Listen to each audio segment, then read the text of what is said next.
Buonasera, good evening, everyone, and welcome tonight for race 4 of the second FAI Virtual Sailplane Grand Prix. Together, Jean-David will join me later on. What I suggest, while the pilots are climbing in the few cumuluses that are here around Pavullo for race 4, I suggest that we have a look to yesterday's highlights of race 3. See you in a few minutes. From the start, they are all getting ready here. 9, 8, 7, 6, 5, 4, 3, 2, 1, go. Race is on. I see you, I think, starting first here, crossing the start line. David Redvan and Thomas Meyer are going for a right option for the ridges. Very interesting. Donna Pierluigi is here in the middle with Witold Rosak, Wojtek, and Norbert. Jarmo, a very good start for this for the beginning of the second FAI Virtual SGP. Yeah, they're trying to use the reach a bit more than the others, so they're staying low and using the most of it. They still go up maybe 10 kilometers, 15 kilometers still usable, and then they need to find a good thermal, I think. So they can take advantage of the ridges, of the best cumuluses and so on. The choices are crucial today to take the lead, because some pilots will take the lead. I don't think we're going to have 15 pilots ready to win at the end of the race, but maybe. You never know. In SGP, it's never done, and their level is so homogeneous. They are all so good that we might end up again with 15 gliders in 1 minute at the end of the race. It will be crazy. I'm really looking forward for the end of the race to see if, even with variable conditions, weak, very strong thermals, and so on, we can see them all at the end of the race still very close to each other. I'm really looking forward to see that. Yeah, I think we will see a group with very packed together, so we will see very small difference in time. So let's see after. But this street, it's that one, so you don't have so much option. At the end, if they stay together at the start and don't do strange things in the flatlands, they will be more or less together at the end. I agree with you, and yeah, as I said, I'm really looking forward to see that. We have Tim Madsen, who's won the first day here. Ben Fest, reigning world champion, who needs to defend his crown, flying just above the Apennine Mountains. Jarmo Kärjeläinen, go Jarmo, go. He's saying Janne Venho on our chat. Good luck, Arne, from James Story. And another one saying, go Jarmo, go. Yanni, thank you for your support for Jarmo, the pilot from Finland, and he sent me something today from his company. His company has made a poor kind of presentation for all the employees to say that Jarmo was fighting in a world championship and that he was holding and really doing a good job, third place overall so far. So they are probably all watching from Finland now.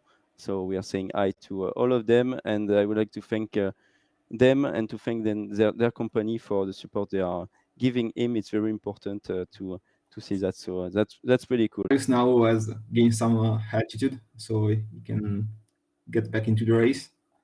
And now we see that they're back together near the first time point. They are more or less all at the same altitude, while the British guys and the Polish guys stayed in thermal higher than the others. Yes, we are approaching turn point 1 now. Kelvin Van Balen from South Africa at 1,100 meters, racing at 220 kilometers per hour, is going to turn that turn point. He's going to be the first pilot to turn this point today, and we are going to go straight, almost straight to turn point 2. You can see it In the background, the turn point 2. Some hills, some ridges in front of us, some cumuluses. As we've said, very variable weather conditions today in Pavullo and in the Apennine Mountains. A little bit tricky for our pilots. Well done, Kelvin, for turning this point today. Stewart Henshaw is second to turn this point in just a few moments. Benfest, 1,300 meters. Well, he's going to be the second one, and Stewart third one, I believe, to turn this first turn point of the race 3 today in Pavullo. The other pilots are behind and a little bit higher. We will have a look later on. It's pretty good thermals. And here we are. The second pack is here, and they are all going to join the leaders. Most probably, Arne Martin is turning. Maybe that's going to be interesting to follow when he tries to enter this thermal, if it's a good one. ICU and Alpha 33 have left this thermal. Same for Cuba, who is going to attack, going to turn point 2. Is left this one, is going for another one upwind. So he's going to the north side of those hills. Very interesting to watch. It's coming in a few seconds, everyone, with Chris from Condor. Hear you yet? Hello. Perfect, Hello. Chris. Welcome tonight with us for Nice to be here. for the third race of this virtual Sailplane Grand Prix. How are you? I'm very good, thank you. Condor 3 will be released within 6 months. Okay? That's a big announcement. And and anybody who buys Condor 2 in that period will receive a free upgrade to Condor 3. We are reaching turn point 2 with Vic Schoenemakers. We just talked about him a few seconds ago. And Benfest, wings to wings, going to turn point 2. And now it's the way back to Pavullo. They're turning back to Pavullo, but they will turn towards Firenze first, but going to the northwest now. 269, Donna Pierluigi from France is the third pilot today, a little bit lower. Joshua Arns, X-Ray Alpha that you see here, fourth position at turn point 2 from Germany as well. And Tim Madsen, winner of the first race of this event, is on the fifth position so far. Yeah, they're seeing more or less everyone packed together. We see in front Zilk and Norbert. In the end, we see Mir. It's very low. Let's hope we can climb can climb again. And we can see some different choice in the front. We see that Duke and Norbert went straight, and then the other pack stayed and turned some turns up to 2,500 meters. And this can be a good choice here because now starts the flatlands. And that, so we are on the way back. So that's to turn point 3. Going northwest, you can see Firenze here on the south part of the task now. And then we will go north and cross the first leg to go back to Pavullo and to the reporting point that you know already, same as yesterday and the day. Stewart Henshaw from the UK, still in the leading pack. How many kilometers to go are there? So distance flown 190 kilometers. We can see that just next to me. And it's 277 kilometers. Oh. So 87 to go. 80 to go. But they are quite close. Huh? You remember, Lorenzo, at the beginning of the race, I was like, with the tricky conditions, I'm sure there's going to be some gaps in between the pilots, and they will not arrive probably all together at the end of the race. And we are 80 kilometers away from the finish line, and there are still 10 pilots almost all together, probably 5 just behind. It's crazy. They all have more or less the same level in this world final, so it's crazy. Wojtek. So Wojtek turning now the turn point 3, very close to Firenze, with Arthur Tuke below, Sean Churchill, Norbert Kiss. That's Wojciech, Wojtek that we've seen a few seconds ago in his glider, turning the points, watching at other pilots below. Still very calm. And you can see, yeah, he's much higher than the others, and most of the pilots are behind him, so he's really well placed. Maybe he can take. He just has to take one or two thermals, and he will get back home safely. Okay, back to the race. Witold Rozak is here, 1,900 meters, 220 kph. He's a little bit behind those guys. He's looking for just a few points, but certainly not for the win. In front, we have Bissech and Sean Churchill with Norbert Kiss. It's very good to witness, honestly, from our side to watch all those guys. Bissech, of course, is reaching turn point 5 before going to the reporting point. Mirage in front of us. We have Norbert Kiss on third place here. Sean Churchill is just in front of him on the left of your screen. And then after this reporting point, it's going to be a sharp turn, towards Pavullo to cross the finish line at 850 meters minimum. Wojtek is here, 220 kph. Arthur Duke behind and below. Congratulations, Bisektos from Poland, reaching the reporting point first today for race 3 of this second FAI Virtual Sailplane Grand Prix in his GS3. The Polishman, great race from him, followed by by Sean Churchill from the UK, who is at the same level, same altitude, same speed for Sean.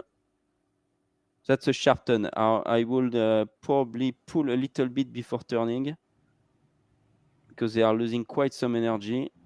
Wojtek is turning. He's done it. Okay, pushing for the third place. Wojtek is probably going to take the overall lead after this one. Arne Martin is here. Arthur Duke, Mialik Nos. All of them, the three of them, are ready to get some points today. Sean Churchill probably second. And Zbisek Kos from Poland is going to be the winner of the day. Sean is pushing 260 kilometers per hour. He's going to try to overtake him from below, but it's going to be difficult. Yeah, he has some more energy. There are 25 kilometers of difference. Maybe Sean is going to be able to do it. Maybe Sean is going to be able. Norbert Kiss is pushing.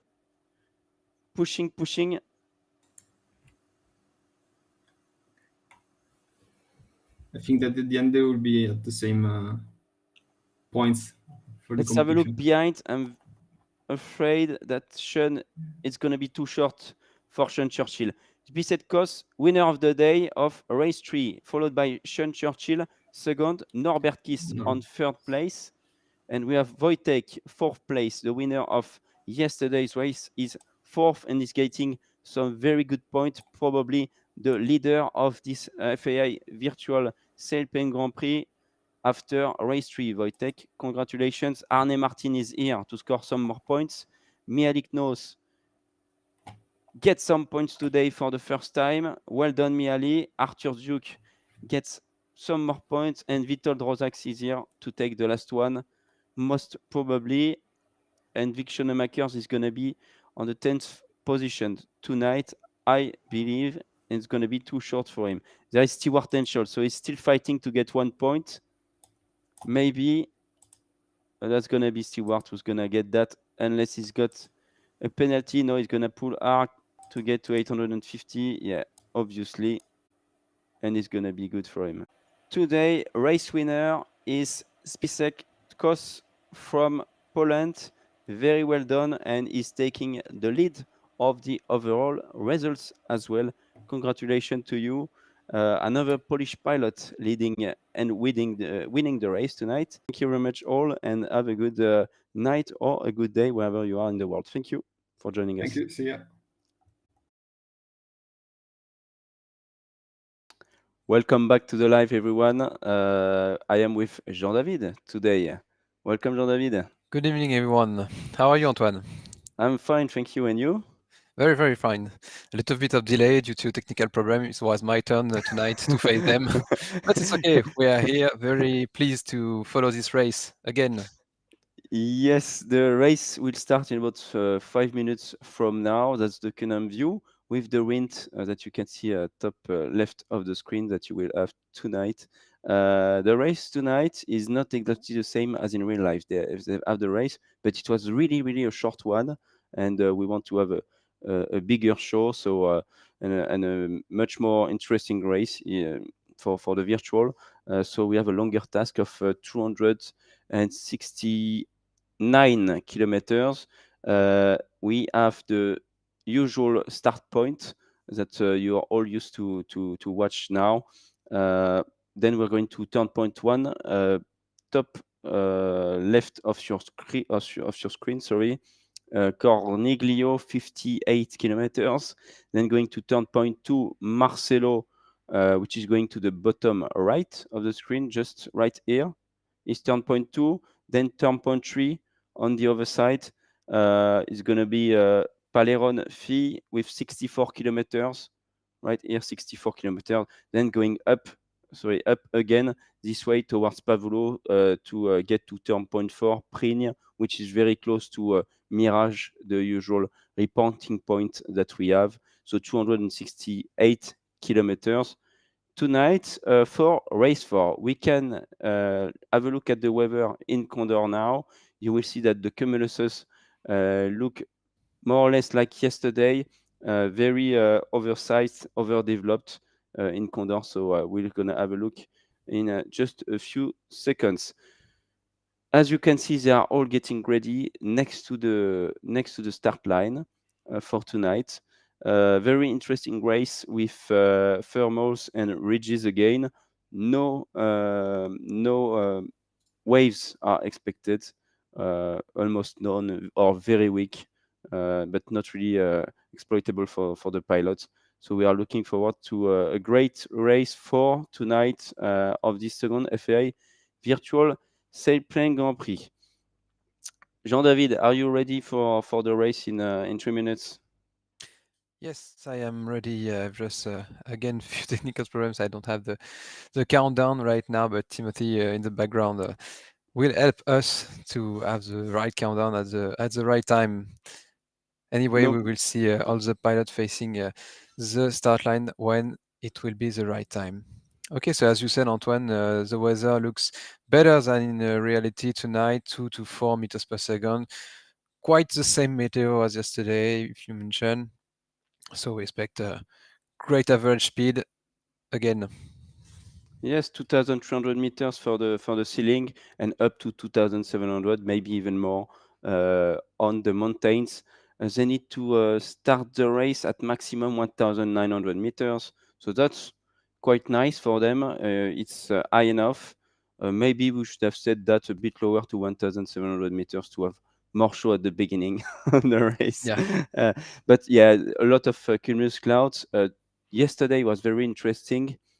Because 7 pilots ended up in a mere 20 seconds at the end of the race. So it was really, really close after 277 kilometers. It was absolutely crazy.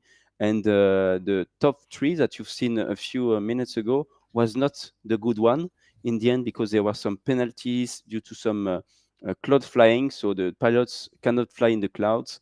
And some of them flew for 1, 2, or 3 seconds in the clouds. The game detected that, and then they had, unfortunately, to get some penalties. Let's go back to the race. The race will start in about 1 minute from now, I believe. They are all getting ready. I can see X-Ray Alpha on the left, doing 1 360 to the left.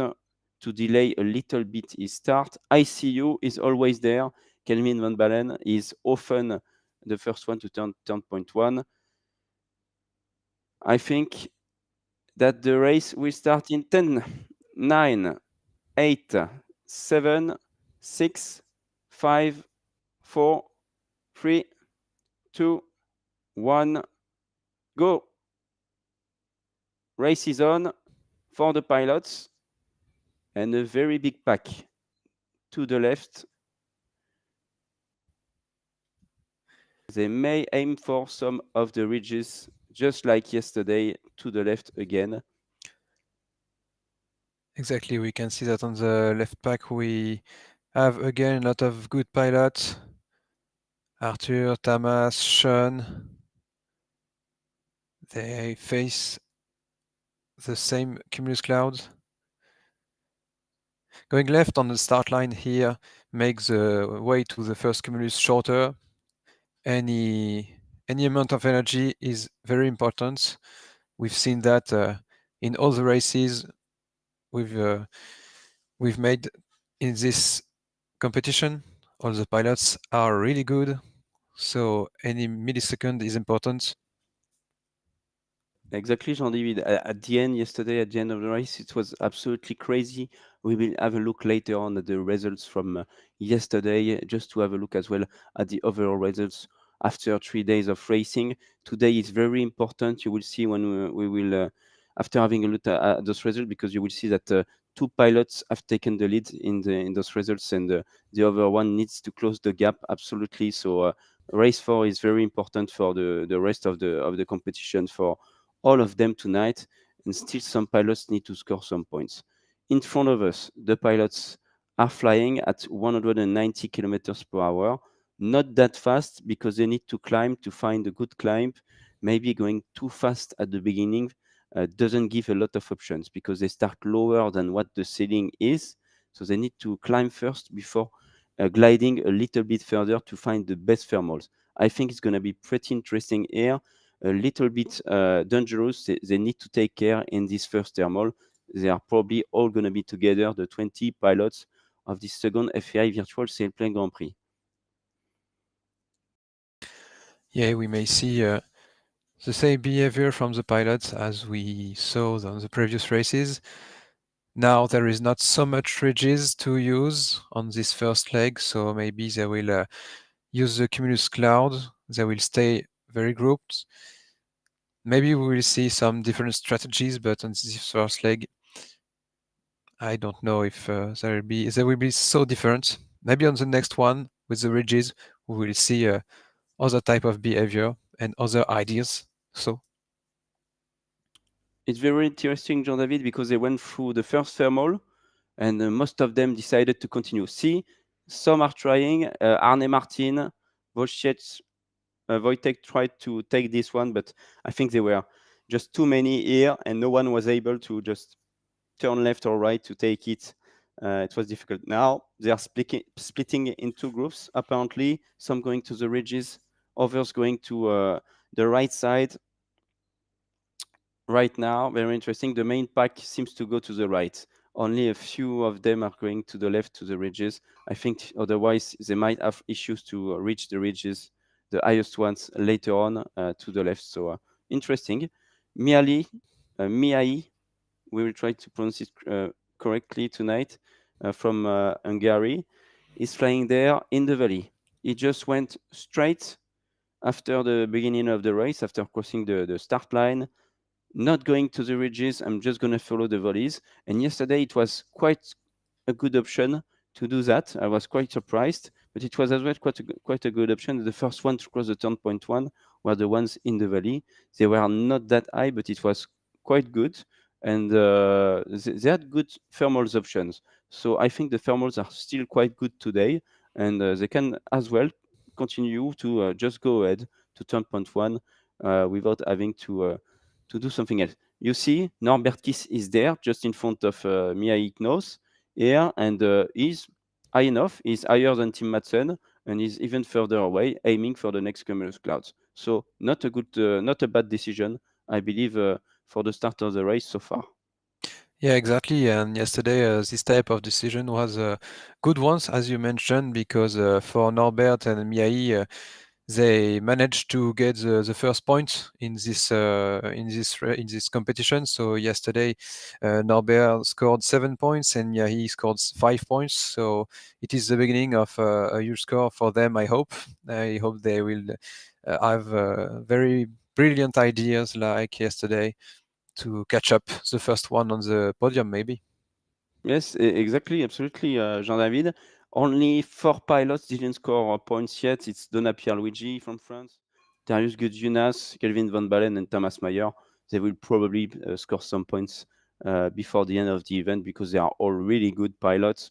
We can see the 2 different options, maybe even 3 different options here. Jean-David?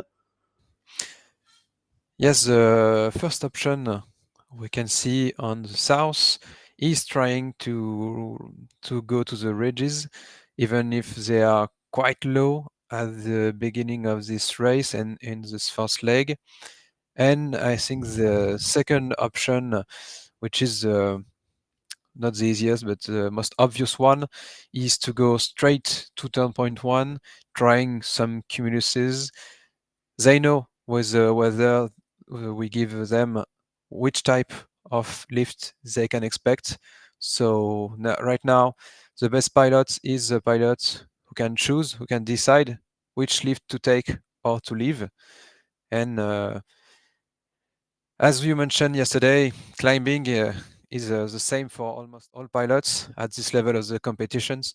So decision making is a key to be first, and this is quite hard with the stress, as we mentioned on the previous races, to take the good decision and to be always on the stress to take it or not taking it. It's very difficult.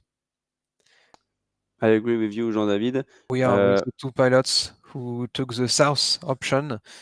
As we can see here, the ridges are not so high. I think they are leaving them a bit to try some cumuluses. I don't know often if you know that, but does the lift have a chance to be stronger next to the ridges, or it is the same option on the flatlands due to terrain or something like that? No, indeed, we call it thermodynamic. It's not only thermals, it's thermals that are mixed with some wind from the ridges. So it's a bit better to have some thermals above the ridges. But here, it's more like hills rather than ridges. But the higher the hills in Condor, or the higher the ridges, the better is going to be the thermal. So it's very interesting quite often to go towards those ridges. But sometimes when the weather is moderate, just like today with variometers, well, thermals between 2 to 4 meters per second, sometimes just going straight to the turn point is good enough and you don't need to do a big detour via the ridges. That's 2 options. We will see at the end of turn point 1 what it gives. Maybe the 2 pilots will get the lead and have a very good option. In SGP, you need to try some stuff. Even more when you are a little bit falling behind, you need to try some stuff.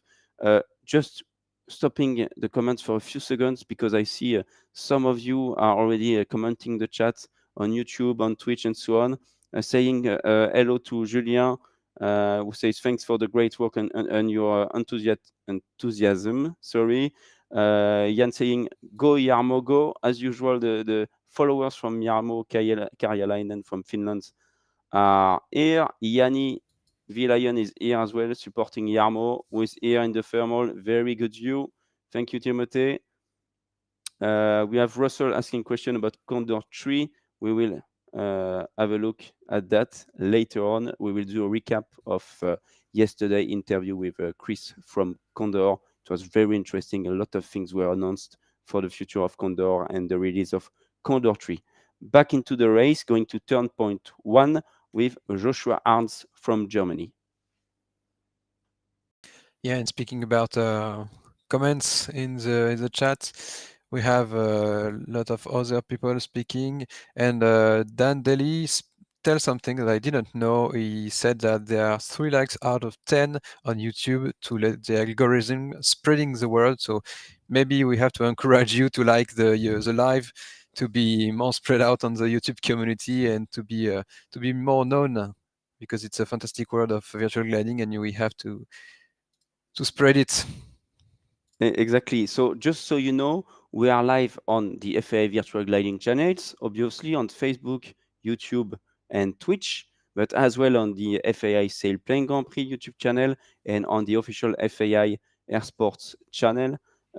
So there are a lot of chats everywhere, and we need to try to follow all accounts at the same time to make sure that we don't miss all your comments. So the easiest for us is when you go to Twitch.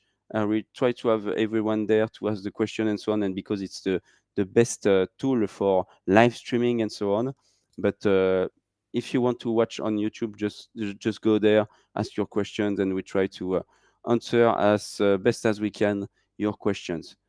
Tim Madsen, the winner from race one of this second FAI Virtual Sailplane Grand Prix.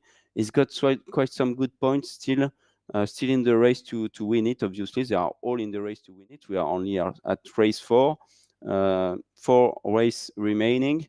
And Tim Madsen is at 4th place overall with 11 points. So that's quite okay. He will want more tonight, I believe, to stay on top of that leading group on the overall results. Is on the north side, well, at the top of your screen, TKM. We have ICU here leading the race as usual on the first turn point. He needs to be a little bit careful. Kelvin from South Africa, really good pilot, but maybe taking too much risk in Condor and in the Sailplane Grand Prix so far.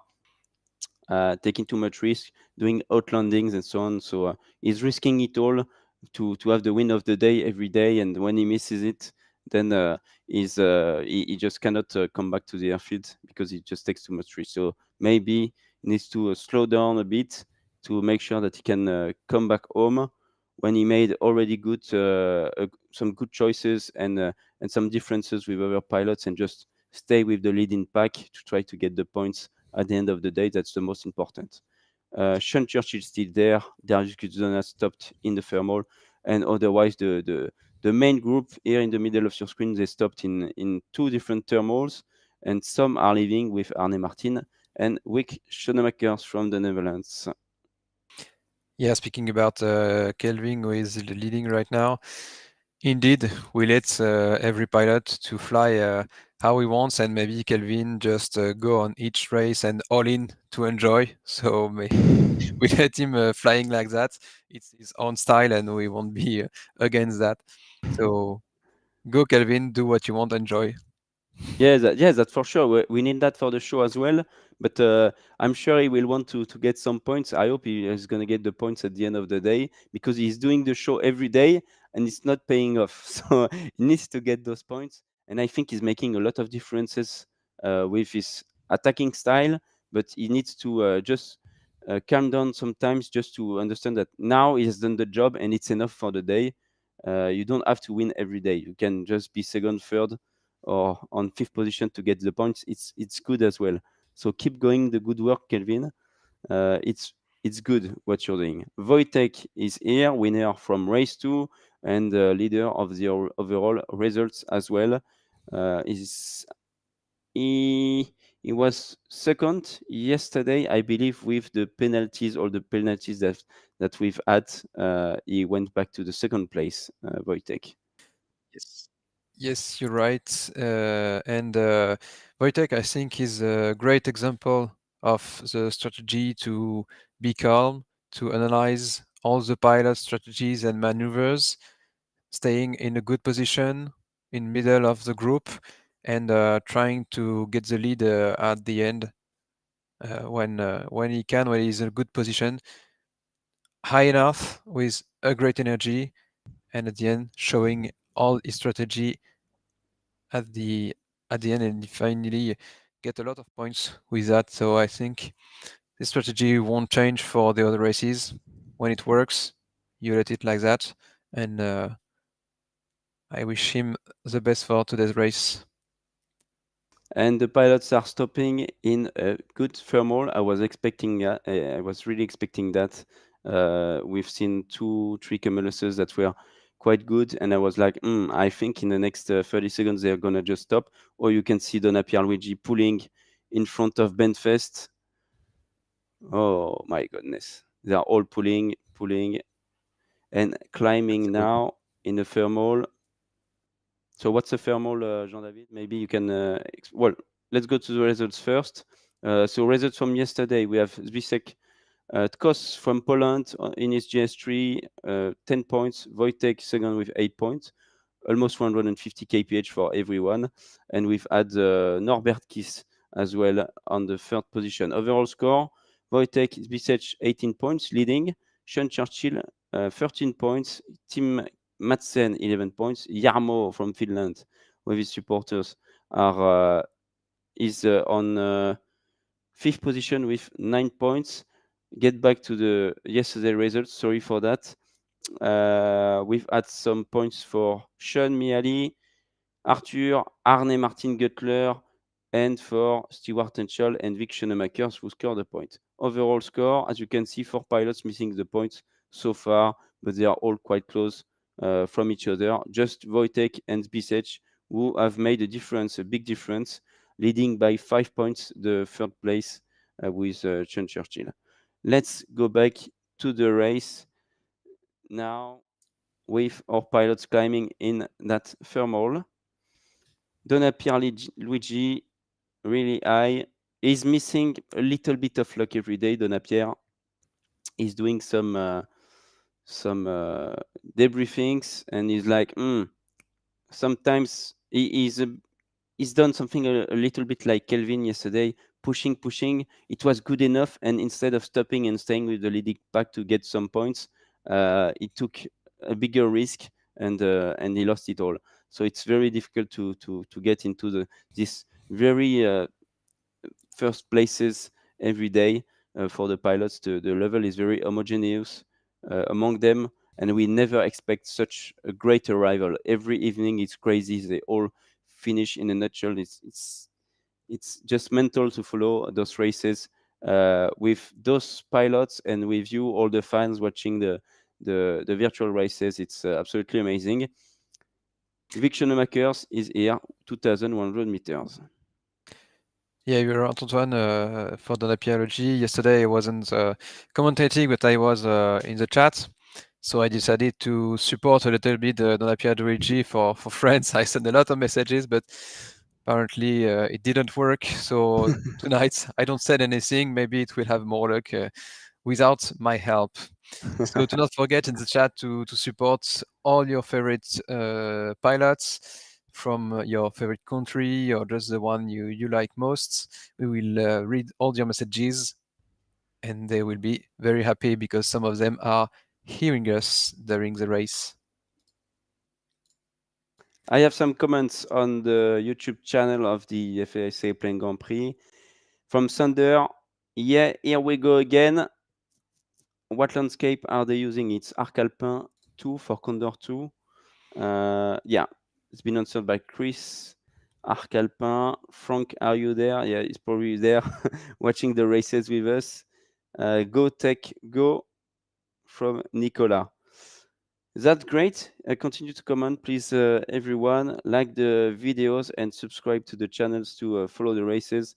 Then we're going to have 3 more races after this one. It's going to be a great event. And then we will get back to the World Series in October.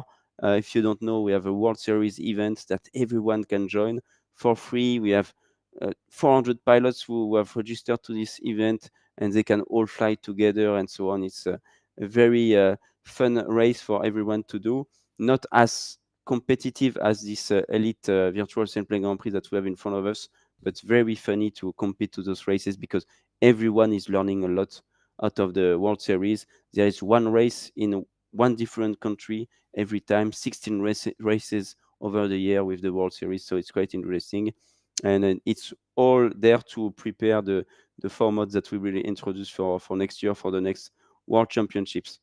Joshua Arns, still from Germany, is here. You can see all the pilots here. They are kind of doing their own decisions. They are all together, but some are climbing, then some are just going for the next one and so on. They stay kind of all together, but still making different choices. They are not always in just a simple pack, in just one thermal. We are approaching turn point 1 in a few moments, in probably 10 to 12 kilometers from now for the turn point 1. So it went quite fast, this first leg.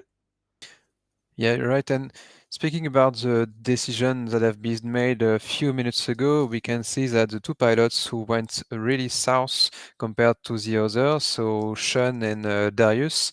Finally, Darius didn't manage to catch up the leading group, but Sean has reached the others, so he's with a middle group, I would say. He take Yeah.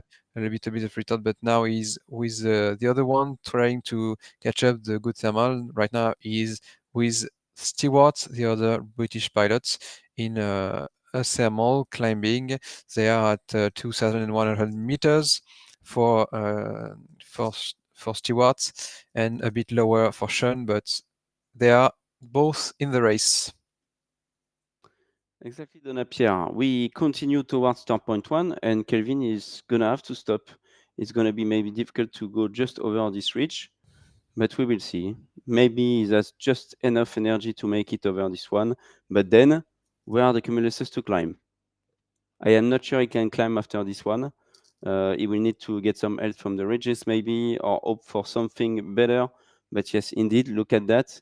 In that just close to turn point 1, there is not so much. He's aiming for the one maybe just on the left, but it's not a very good one, this one. It's dying. We can see it from our view with our expertise that it's not a good cumulus so far. So Kelvin is going for it. Going for turn point 1.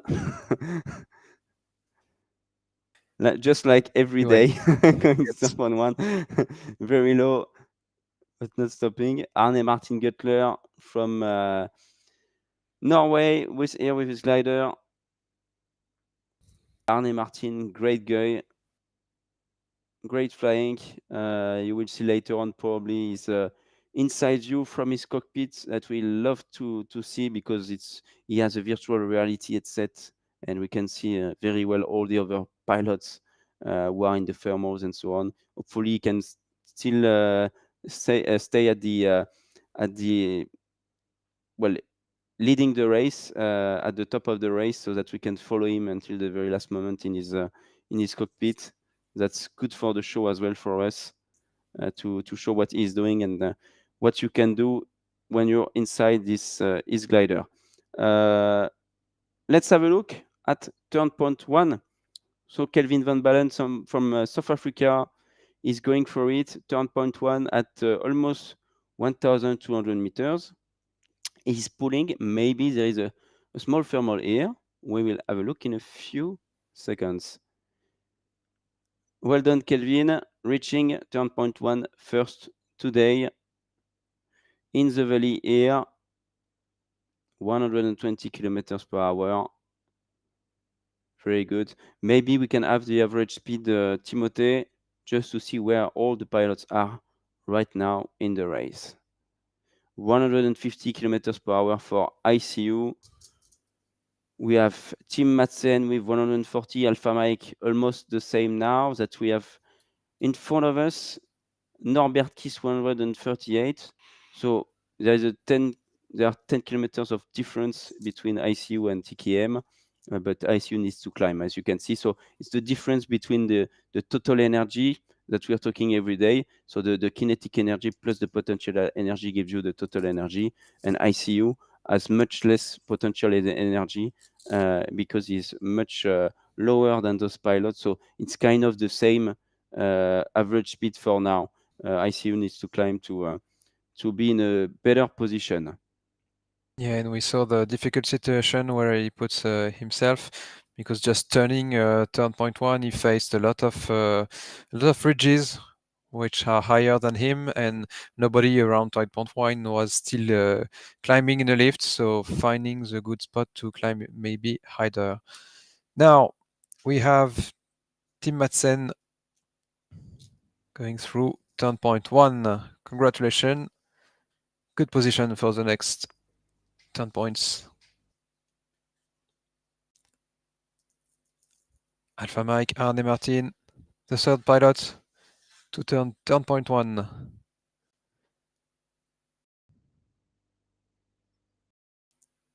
Very interesting done. because team is going Yeah. straight forward here to go just around the ridges here, it seems.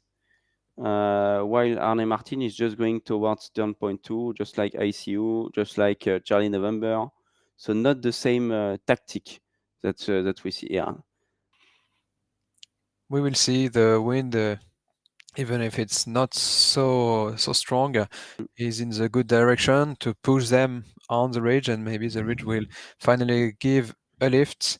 I think that Kelvin put a bet on it. He's trying it, but it seems to be difficult. Full ridge. Full ridge for him. So turn point 2 is just in front of him. We can see it on the back of the screen right now. And the line of the ridges, which are quite high on the right, can be a good idea to reach turn point 2 with a great average speed without cycling a lot. We'll see this strong idea will be taken.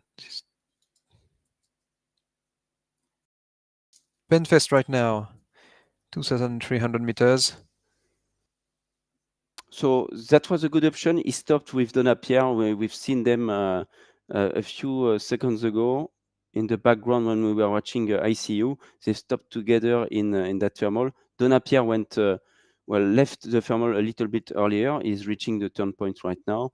And Benfest 2,300 meters took his time to be high because he knows that after this turn point it's going to be difficult, and there are not a lot of thermals just next to the turn point.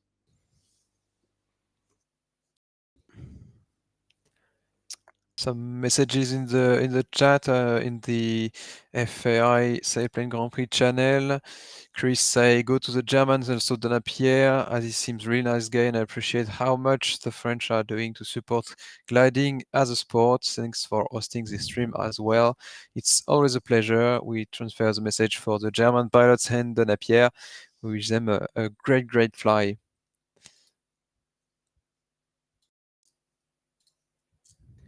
Very good. Tim Madsen, so he took a different route. He's going for those ridges there.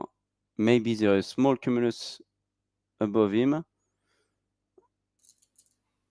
It's not easy for Tim. Yes, there is something, but you see it's dying. But there is another one which is a little bit better just behind. So I think he's going for the second one here. We will see in a few seconds. Let's have a look at QNAB map with the ridges. It's been asked in the chat. Which is a good idea. You can see Tim Madsen just on top of your screen going for that ridge. That looks quite good. This ridge is okay. We'll see if he's stopping for a cumulus and for a thermal. Otherwise, the routes that the pilots are taking are quite different. We can see there is a pack, but they are not really flying together. They are all making their own decisions so far. So it's quite interesting to see.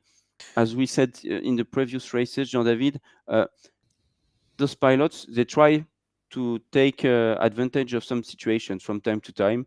They just try to have a good thermal sometimes, be the first one to get in and so on, to be above all the others. So yeah, it's interesting. It's really the beginning of the race now, and we are going to go to turn point 2 and cross all the ridges towards turn point 2. There are 71 kilometers towards turn point 2. And this screen is very interesting because you can see that the strategy may be associated with the altitude because Arne Martin, Stewart, and the others going really south, so going straight to the relief, are quite low compared to the other. You can see 1,000 meters, 1,300, about or below 1,400. When all the pilots that are way higher are taking a straight line to turn point 2 and maybe reach the higher ridges as fast as they can. So going on the small ridges, maybe not a choice, but they need to go there to find something to climb and to start taking another decision. Yes, very interesting situation. X-Ray Alpha Joshua was a bit higher, so you can see that now he took the lead. He didn't have to go around the small ridges to avoid them, or to he did not need to find a lift right there. He go straight above, and now he's on the first position. Jean-David, we said that we would stop to bet, but I think that Benfest is in a good mood today. He's in a good mood. Why? Because his compatriot Stefan Langer won the race in the Real Sailplane Grand Prix. We would have liked to show you highlights. We're going to check if the highlights are available now, but they were not available just before the beginning of the race. By the way, he's made a great video about the Sailplane Grand Prix there in Pavullo. You can go have a look on his channel and subscribe to his channel. Great job from Stefan. A very good race today. It was super short, 120 kilometers, because they had the bad weather.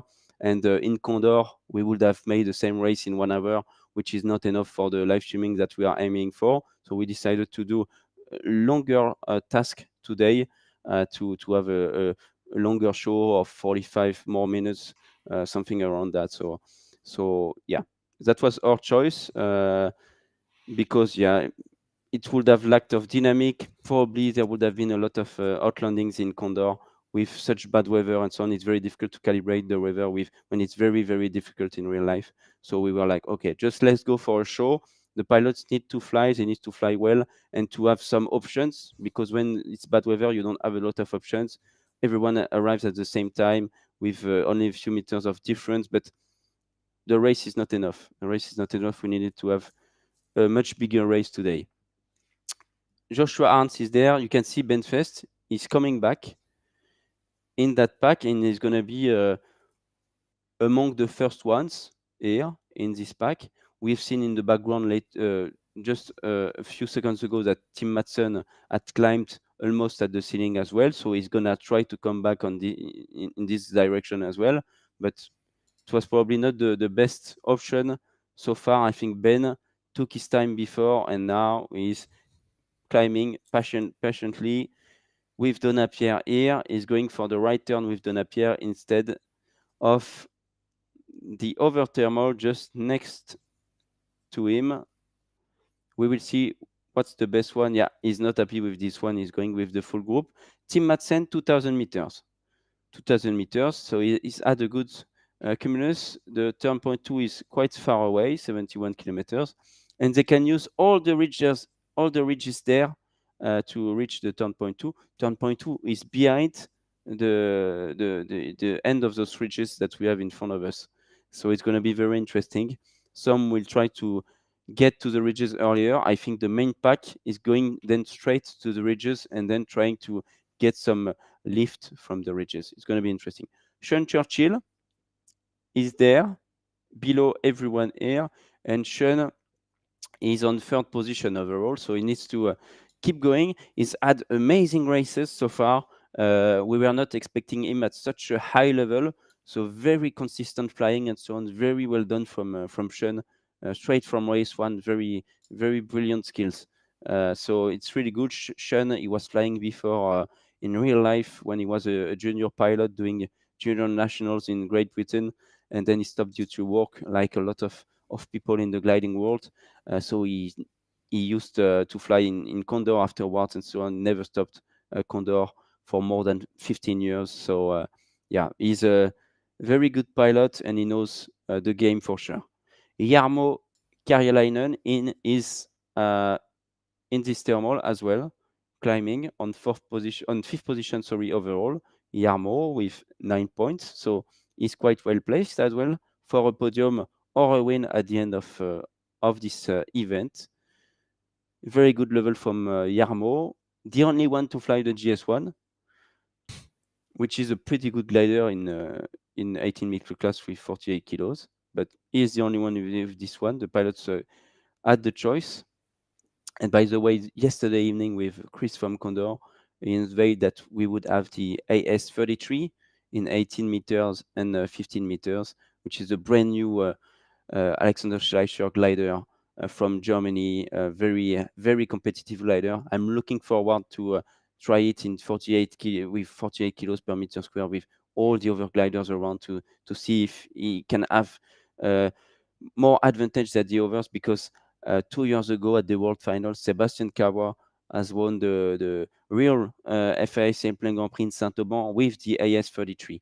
So it was just coming out from the factory, this glider, and he's made very good races, Sebastian Kawa, with this glider. So looking forward to have it in the game in the next, within 6 months. That was the announcement from Chris yesterday. Condor 3 will be out and will be released within 6 months from now. Yeah, Joshua, speaking about Condor 3, Antoine and Chris was very kind to see us, to come and see us yesterday. Do you have the main improvements that will be made on Condor 3? You spoke about the AS33. You spoke about the delay for the release, but is there some other informations that we can resume, maybe? yes, we have released on our social medias kind of recap from yesterday's announcement from Chris. I'm gonna read some of those, but you can watch again replay the live from yesterday. He arrived after approximately 1 hour of race, and he stayed until the end of the race to comment with us the race and to answer the question from the viewers. So he said Condor 3 would be released within 6 months, and that if you buy Condor 2 until then, so starting from yesterday, if you buy Condor 2 starting from yesterday until the release of the game, they will give you Condor 3 for free, meaning you can start flying on Condor 2 now, and you will get the new game for free within 6 months when it gets out, when it comes out, because they don't want you to pay twice for an evolution of the game. Well, even if it's a very brand new game that they are making, they don't want to uh, how to say that to they want to be fair. They want to be fair with the people and the fan and with the community. So that's very great from him.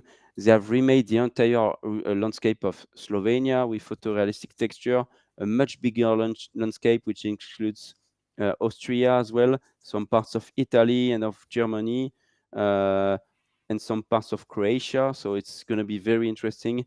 Amazing landscape.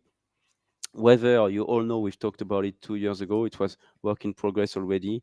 They have improved quite a lot the weather. I'm not going to state all of the features that are in the weather, but he said yesterday that there will be 3 dynamic weather zones that the pilots will be, the task setter will be able to use to create a new task. All the planes from Condor 2 have been remade with extra features, new models, and so on. You don't need to buy again the gliders in Condor 3. Let's say, for example, the Ventus 3 is going to be in Condor 3. If you've bought the the Ventus 3 in Condor 2, it's going to be free for you for Condor 3. You're going to keep your glider. You don't have to buy it twice in the new game. 8 gliders are included in the basic version. The Genesis, which you all know, will be moved to the club class instead of standard class, and they have added the ASW28, which is a new glider for Condor, into that Condor 3 version, a free version of the 28 for the standard class. Then 5 new gliders will be released. Payware gliders will be released on the date of the release of Condor 3, SG32MI, LAC Mini, SF28, AS33, we said it, and obviously the SW28, which is free. Much improved onboard flight computers, you will see, and virtual reality as well will be improved, because that's a request from some people from the community, but not in version 3.0, but in a further update. It still needs to be worked, but it will not be ready within 6 months. That's more or less what has been said yesterday with Chris. There is a full interview with him with much more details, so I strongly invite you, if you are interested in Condor 3, to have a look at that and go watch the live from yesterday. Jean-David, where are we in the race? Yeah, just a few seconds before, Dan Giantic asked a question about that. Did he say the price for Condor 3? I think it's important. So he said that it was the same price as Condor 2. That's why I answered the only question. Thanks again to Chris to come and see us and enjoy the race with us. Right now, if you are joining us, you are watching the race 4 of the second FAI Virtual Sailplane Grand Prix. They are all fighting to get some points and to get the lead of the overall competition. Right now, we are into leg 2, so we are between turn point 1 and turn point 2. We are coming right now from north and we're going south, following different ridges. And as we see here on the 2D view, thank you, Tim, for this view, the different pilots right now are almost at the same position, except from Tim. They are following the ridges to go as fast as possible to turn point 2. We can see that everyone is here. We have Vitol, we have Donna Pierluigi, we have Thomas Meyer, we have David Redman, Arthur, etc. I see you. So the pilots from South Africa, Kelvin, again, he's too low. We can see it on the screen right now. Next to me, he's 1,300 meters, so he have to deal with the small ridges. He can go straight like the other. As always, Kelvin is going a bit too fast on the start of this competition, so he is low, and you have to face the consequences of this choice. And on the right of the screen, just above me, you have Tim Madsen. He took a pretty strong decision after turn point 1. He decided to go on the valley and to go on the ridges after that. But it is a very important decision because it's at the same level as the other, and I didn't say that. We are going to go back to Condor Tree because the pilots have just reached those ridges, and it's quite impressive. Great landscape, great views for you, the viewers, tonight. 1,900 meters with Thomas Meyer in his Ventus Tree from Champierre. It's, yeah, they are just riding them, just riding the ridges one by one. Donna Pierre is there in the leading pack. That's very good for him. A little bit of luck maybe tonight for Donna Pierre. You see, they need to go through there. They don't. They have to be high enough to go through those ridges. Be careful, guys. Be careful. At least 1,900 meters, I would say, to go over this ridge. So that's why they take their time. Yep. Yeah, Joshua is here in a good position, like two other pilots right now, to go up above this small corner right there. I'm happy to see Donna Pierluigi right now. Maybe he went slower on the beginning of the race. He's in good position right now, following the leaders. It's a good strategy to score some points. He needs them because he's one of the pilots who didn't score yet. Very, very good decision to go on the ridge at this altitude, because right now, as you can see, they can fly without losing so much height, so much altitude, and they are flying at over 160 kilometers per hour. With this strategy, it is sure the average speed will rise. Great job. Great job. That's the overall leading pilot, Zbigniew Kos from Poland. He was the winner of the race yesterday, of race 3, on the third day of our event. Same amount of points for Wojtek. With in front of him, Witold Rozak leading the race here with Vic Schoenemakers and Donna Pierluigi. Very good flying. And we've seen to the left, there was as well a TKM, Tim Madsen, but with a different route, going to in the valley and climbing high above those mountains, just going straight. I believe he's just going straight, not using the ridges, just going for the cumuluses today. That's a big strategy, a big option for him to do that.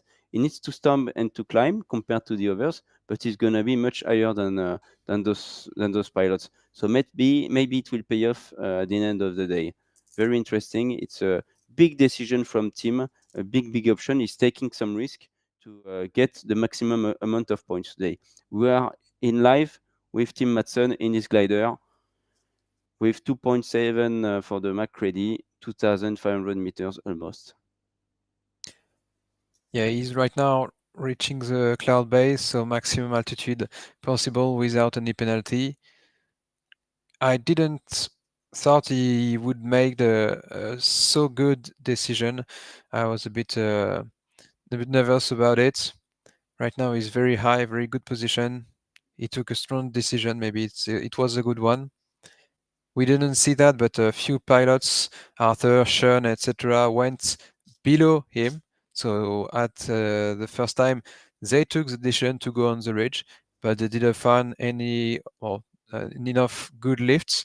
So they went lower and lower, and they need to climb. So they saw Tim Madsen climbing very well, and they decided to join him in a good thermal. You see how Tim analyze the other pilot on the ridge. That's fantastic with the VR headset. He's looking out of them. He's on the good position, like in the control room, analyzing all the directions, all the speeds. Who is taking the lead? Yeah, I think maybe Tim, if you put some routes for a longer time, we will see that all the trace will follow them each other like that. Exactly. Thank you, Tim. So they are about the same amount of energy in one position when they go through the mountain. Some of the pilots are ahead in the race, but they are all following the same path at the same altitude. That's interesting. Benfest maybe taking a new strategy, following a new ridge. I guess the next ridge is about perpendicular to the track, and we will see some other decisions because they may be a bit low to go on the right. Oh no, they are good. Also, Belfast is good to go right here on the right and on the ridge. Maybe But the other weren't too high.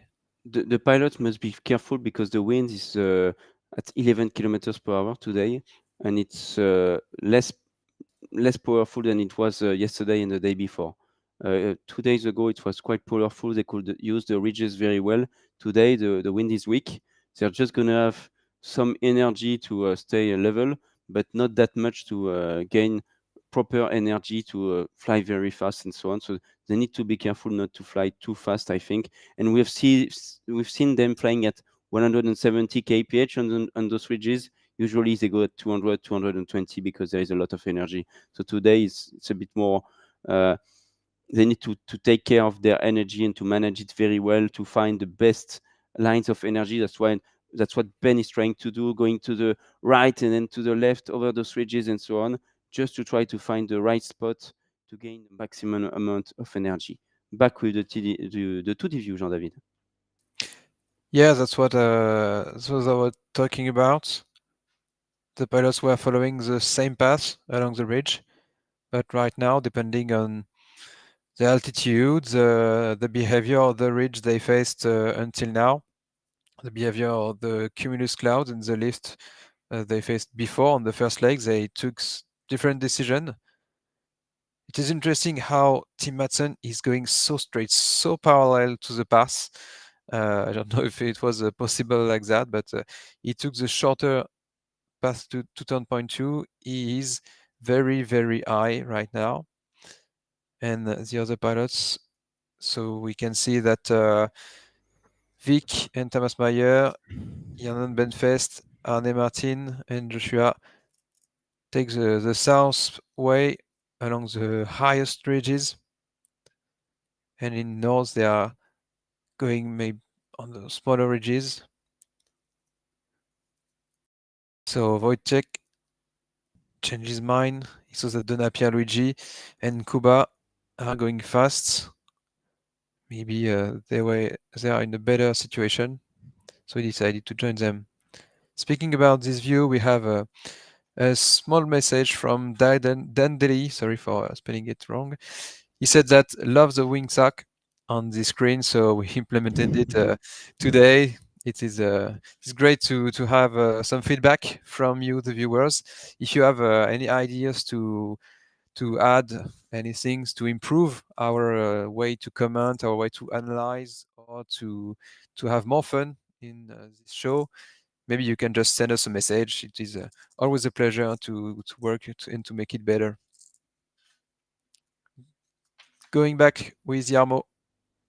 Well said, Jean-David. Your help is always very much appreciated, and we have very good feedback, very constructive and positive feedback. So every time someone can try to bring something, it's very helpful for us as well to get your feedback. So don't hesitate to reach us. Back in the race with Tim Madsen, who was really high, if you remember. That is higher than Donapier, much higher than Donapier and Kuba, who went for the ridges and who pushed quite a lot. Now they will need to climb at the next cumulus, but Tim can just, well, they will be too low to go over that ridge. So maybe Tim has made a pretty good decision now.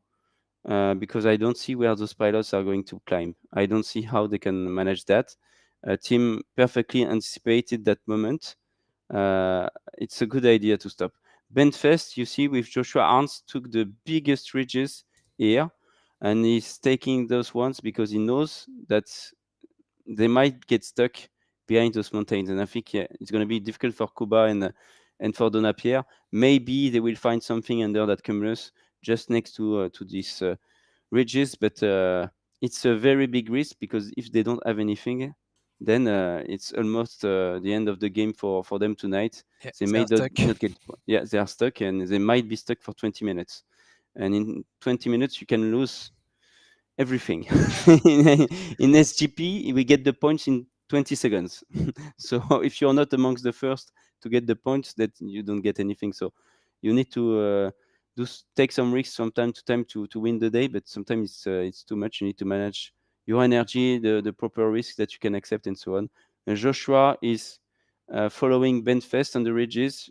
He knows that he needs to be careful here. They are flying, as you can see, at 150, 140 kilometers per hour on the ridge.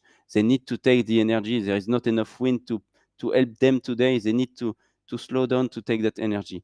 Vic Schoenemakers, he made it. I think he made it over this small gap, but Donapier is stuck behind with Kuba. Vic has been able to pass over this ridge. He's been lucky. Tim Madsen going for thermal air, turning left.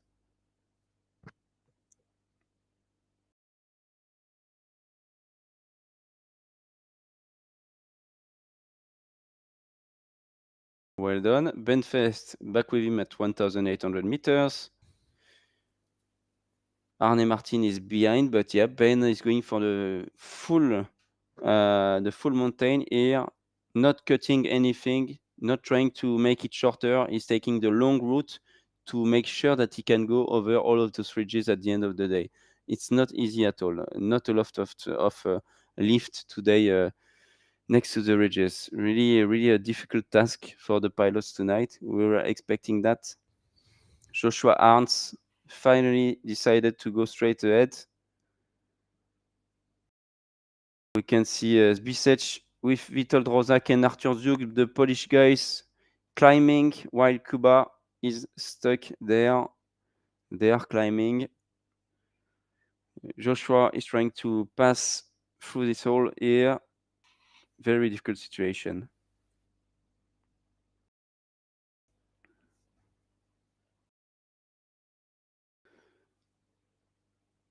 Yeah, it is a stressful moment for him. He has speed, so it's okay, but he knows that he has a lot of margin, so he has to be careful.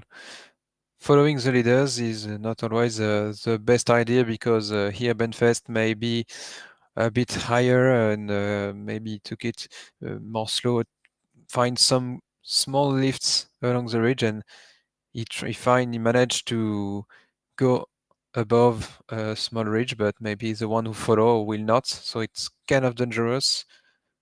Arthur has margin. He's way higher than the ridges, and now he has Tim in front of him who is showing all the pilots where the lift is.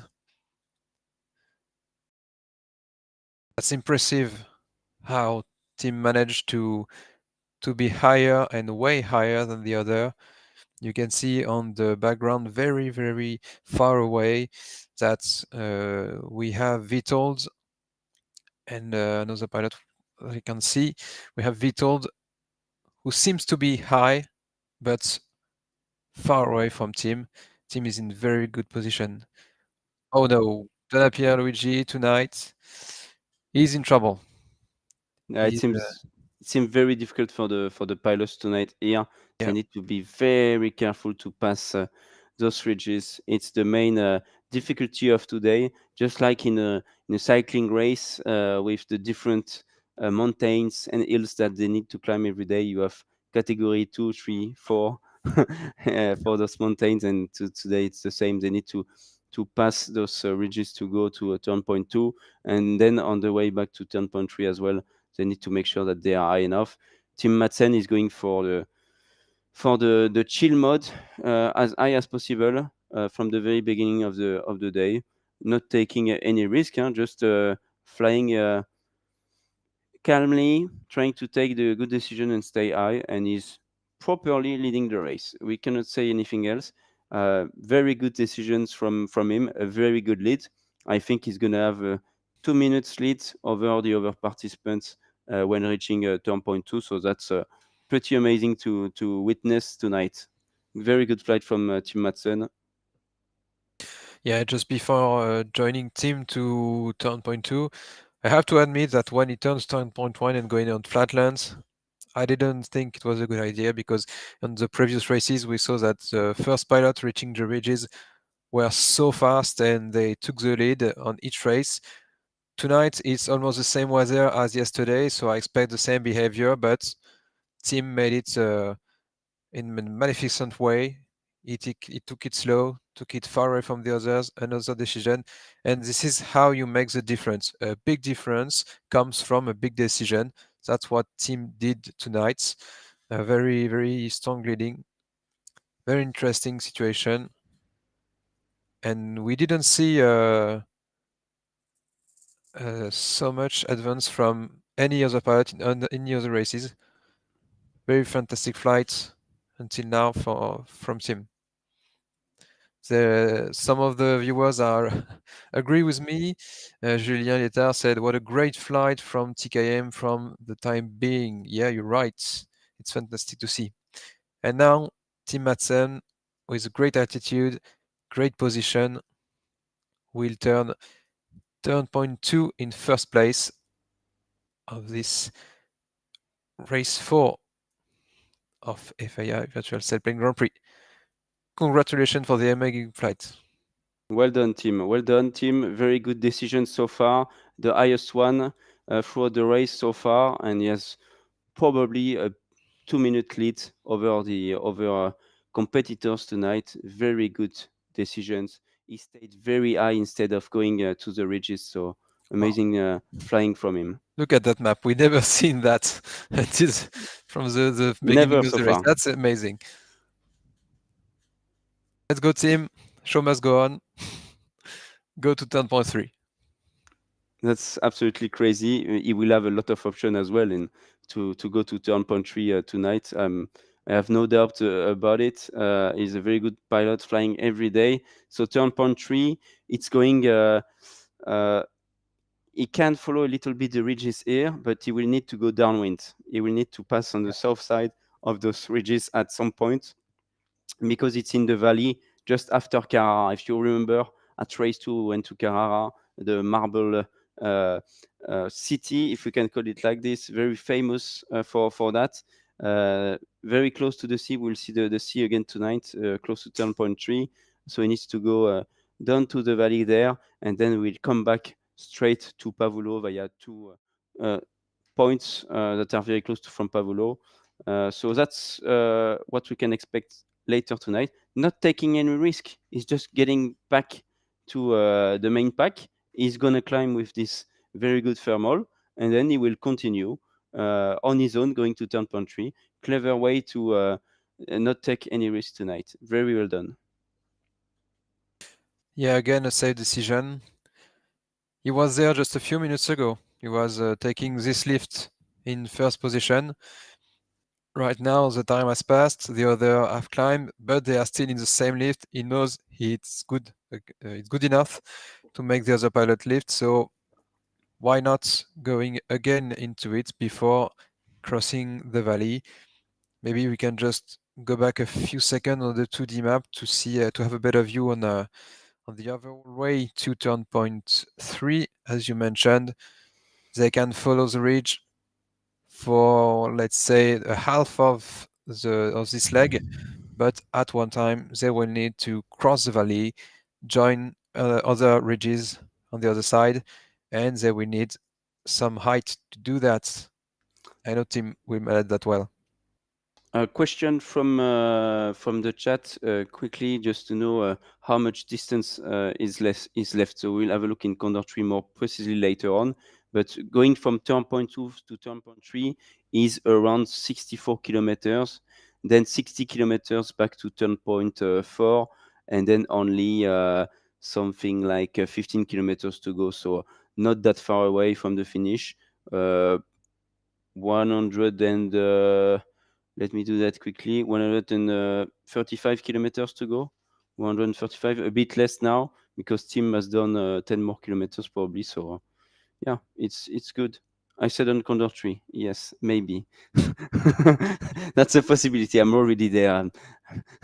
We are tired. I'm tired, but yeah, we talked about Condor 3. So yeah, back to Condor 2 and not Condor 3 yet. We'll have to wait a few more months, as explained yesterday by Chris. Very good racing. Arthur Duke from Poland, reaching turn point 2. Second position here at 2,360 meters. Very good flying. He's holding it. Arthur, how many points for you so far, Arthur? 6 points. I just watched it. So he scored 2 points on the first race and 4 points yesterday. So 6 points in total. Very great. He is always on the middle of the scoring table. We have Wick Schoenemakers from the Netherlands just below at probably at 500 meters below. He has 9 points on the 5th position of the ranking. Wick Schoenemakers. Arne Martin Guttler is going for turn point 2. David Redman in front of us. He's missed some of the best thermals maybe because he's done very good practice days, David, but he couldn't manage yet to get a lot of points. Well, he has 7 points, so that's good, but he could have done better because he has a very good level in Condor, very good skills. So we can expect more from the Australian pilots. Benfest as well can do more. He's lost 5 points on the first day because of a penalty. It cost him a lot of points. 5 points because now Benfest has 6 points. If you add those 5 points, he has 11 and he's on 4th position, or he maybe even 3rd because he's lost so much point that the others have taken them. Yeah. So yeah, he needs to get those points. He's been pretty unlucky, but yeah, he told me it's really my bad. I flew too fast to cross the start line at race 1, so I deserve the penalty. I deserve to lose those points. A very fair play from him, by the way.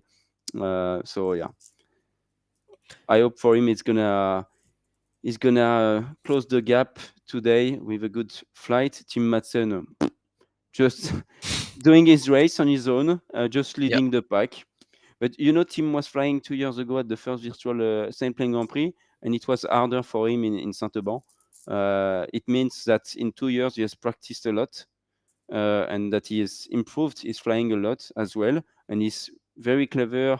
He has very much improved all his skills, his decision making, and so on. And he's a much better pilot than he was 2 years ago. That's for sure. When we see what we see tonight and we've seen the previous days, it's amazing from Tim, honestly. Yeah, strong mindset on these 4 races right now. And we have a request from John Davis who asked if we can have a look at Sean and Stewart and Charles to have informations about the UK team. So you see Sean is in the leading group behind Aaron Martin, obviously. He's catching up all the other pilots with him about the same altitude, about the same speed. So he's in the group. He will have to fight to get some more points in this type of group. It is impressive how much a second can give 1 or 2 points. So very intense flight in front of him in the next moment of the race. And having a look at Stewart and Scholl, Golf Hotel Kilo is also in this thermal, just a bit higher. They are together. I don't know if they are speaking in a private channel, but right now they managed to have about the same behavior because they are the same points, same altitude, and we will see if they manage to continue this way. Tim Madsen, always in autopilot. Exactly, is flying straight toward that cumulus, and we just passed mid race, 269 kilometers tonight, and those pilots are in a very good thermal. The Not the leading pack, but the outsiders for today. Let's say, yeah, because Tim has taken a great advantage. He's more than 2 minutes ahead now, 3 minutes probably. So very good flying, very good decision making from Tim. The rest of the pack is there with Vic Schoenemaker doing quite a good job tonight. He's in the mood. Stewart and Scholl is leaving this thermal. They need to be careful with the cloud penalties. Yesterday they've had some penalties, and they must be really careful with that because they are losing a lot of points when they enter into a cloud. It's 10 seconds per second spent into a cloud. Into a cloud. So if you spend 3 seconds, you're losing 30 seconds, just like Arne Martin has had yesterday. And 30 seconds yesterday, you go from position 1 to position 8, and you get just 2 points where you were supposed to just win the race. So they need to be very careful with that. Yeah, maybe Timothy, you can show us some informations of all the pilots at one time, maybe the distance flown and the altitude of the first pilots to have a look in the commentaries. They said that they will request the distance to finish and TKM heights and the other heights to have a bit of a statement where we are in the race. So if you have that, would be great. Speaking about improvements, one of the viewers was there a long time ago, and he speak about some drawings we could do on the map to explain a bit where the gliders are going, what tactics they are making. You're right. It was a good idea. We didn't Jean-David, he knows how to do that. He has done that already in few races previously, so he knows how to do that. Maybe we can try to have a look to implement that again for the next races if you are very interested in that. Sometimes we just try new things for 1, 2, 3 races, and if we don't have the feedback but yeah, we've had positive feedback. It was quite some time ago, but we've had positive feedback on that one indeed.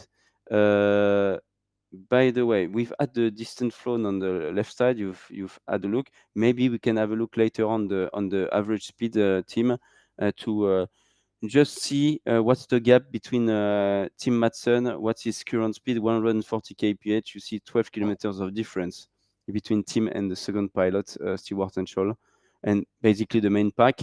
We can see that the 10 first pilots are really in a nutshell with Benfest at 126 kilometers per hour.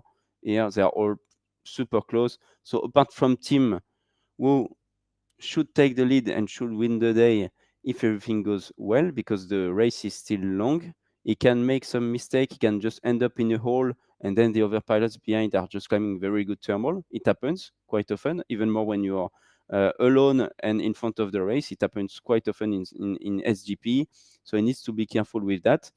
But quite a good lead, and for the rest, of the points that will be delivered tonight. We have 9 pilots who can aim for that for sure, and maybe Norbert Kiss, Bisech, Redman will get back as well. They are just behind a few seconds behind. So we are all here and ready to have a great show at the end of the race again. As you can see, we are 4 of them here. Yeah, it's already a great show right now. This is this kind of moments we expect in this type of show of virtual racing. The pilots, wow, thank you team for the great views right now. This is virtual gliding race. You see, he has to zoom on his PDA, on his flight computers, to make sure that he can see all the gliders. He doesn't want to collide and so on. He's checking his PDA, Wojtek, right now. We can see Jarmo on his left, Arthur Duke here, Sean Churchill on the right. The Polish gang is here. And Sean is flying with Stewart today, and we can see them quite often together. That's very interesting. I don't know, indeed, as you said, Jean-David, if some of them are flying, are cooperating during the races to try to get more points, because it's the big issue when you're coming into that world final and you see the 5 Polish guys. You're like, oof, 5 pilots out of 20 are from Poland. They're gonna just get all the points every day. They've had 2 race day win already, so it's very impressive. You know that it's a very strong group, very good pilots, all of them. So probably some other pilots need to collaborate together to try to do something else, something different, to get the points and to win the races during this world final. Maybe that's a great moment to see how the pilots are in the back of the pack, because we have 2 pilots who are at the end, Kilo Juliet, Kuba, and Donna Pierluigi. We have a lot of them. Maybe Tim, you can just go a bit north on this map to see where they are, because it is interesting. Again, Donna Pierre is is here. So as we mentioned previously, Donapierre was in a tricky situation. He was quite low without a lot of energy, so he has been trapped into some down valleys, and he didn't manage to catch any lifts apparently. So he has just flown good down to the valley, trying to be safe and to fly safe. That's what we would have done in real life too. Fly safe is the first idea, and now he's very low, just a few hundred meters above the sea level. Maybe he's trying something. Maybe he's trying to outline safety successfully. We hope him the best. Maybe just a bit too fast on short moments, and as you mentioned, you can lose everything with just a small leak of energy at one time. Kilojet is the same. Deltanan has lost energy way before in the race. He's trying to catch up, but it's difficult. He's just turning turn point 2 right now. And Donapierre and Kuba, we don't know when they will be able to turn turn point 2. They need to climb a lot before. Exactly. They are Donapierre is very close from outlanding. ICU was at to outland 20 minutes ago, 25 minutes ago. ICU pushing too much. We're talking about it. First to turn point 1, and then not slowing down enough. Donapierre and Kuba, they went too fast on the ridges. I think they didn't maybe anticipated that the ridge were not as good as the previous days with only 11 kilometers per hour. So yeah, they went too fast today. They will do better tomorrow, I am sure. Back with the main pack with Wojtek, Soltizik, Sean Churchill and Arthur Zuk are there on top of the thermal. Thomas Mayer maybe is going to take his first points today. He's looking for that. Arne Martin is there. Stewart Chenshaw as well. Jarmo, very good flying, going straight. Vic Schoenemakers has left as well earlier the thermal. He didn't even stop, I believe. Very interesting to follow towards those ridges. And they need to go just where TKM is, you can see it just after. It's just this track, this direction behind TKM. Still some dozens of kilometers to go there, but it's towards turn point 3 that we can see in the background. Climbing 2.5 meters per second, quite good, and they are leaving the thermal. Let's talk a few seconds about Trustmaster. There is a giveaway on Facebook and on Instagram. You need to go on our channels. It's written down below. FAI Virtual Gliding for Facebook, Instagram. Please subscribe. It's very important for us. You need to like the post, comment the post, and share it to enter the giveaway winner to be announced during the last day on Saturday. Promo code 15% off for Trustmaster if you need to buy a new joystick. I would highly recommend, if you have 50 euros, just to buy the T16000M. Just the joystick. You can have the throttle if you have the money, but if you just have 50 euros, then it's a little bit difficult for you. You can get that T16000M, which is the bottom left here of your screen. A very good joystick, very precise to buy. All next to it, you will see. So 2 QR codes, one for Trustmaster, 2 QR codes, one for Trustmaster to buy something, and one for Condor 2. So you can buy Condor 2 using this QR code that you will see in a few seconds here. And if you buy Condor 2 now, you're going to get Condor 3 for free. You're going to get Condor 3 for free if you buy it from now. Because you've never tried Condor or whatever, you want to join the races later on, you can do that. And when we will switch to Condor 3, you will get Condor 3 for free. It's been announced yesterday by the developers and by Chris from Condor. We will put the link in the chat for that. And let's go. We can get back to the race now with Tim Madsen leading the race with a very good lead.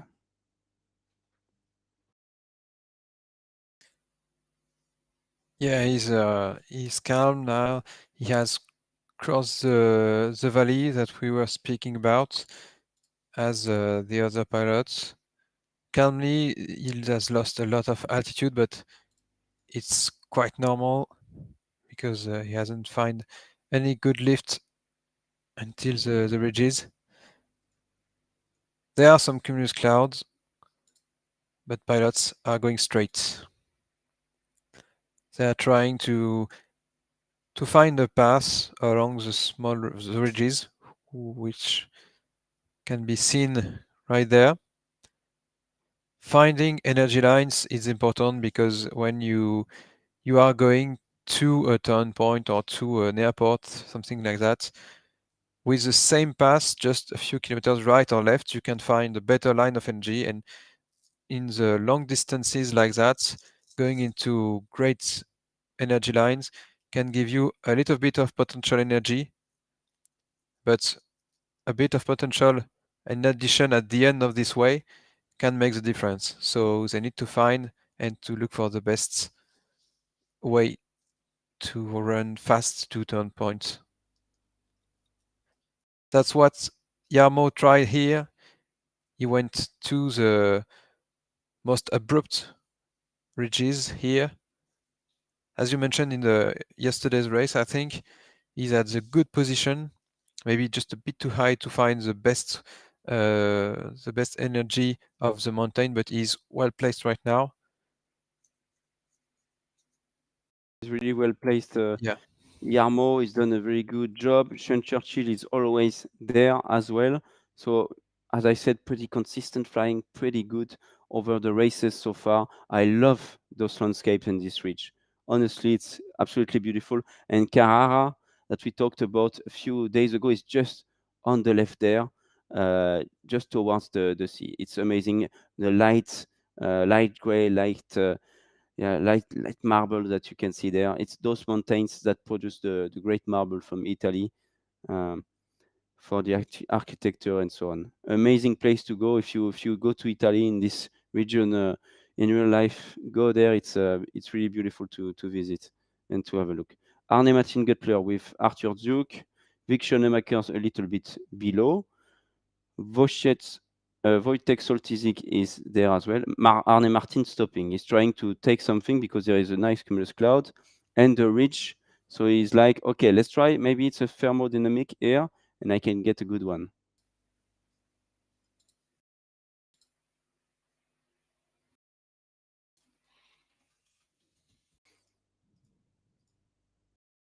Arne Martin still, while others are pulling, he's pushing, pulling again.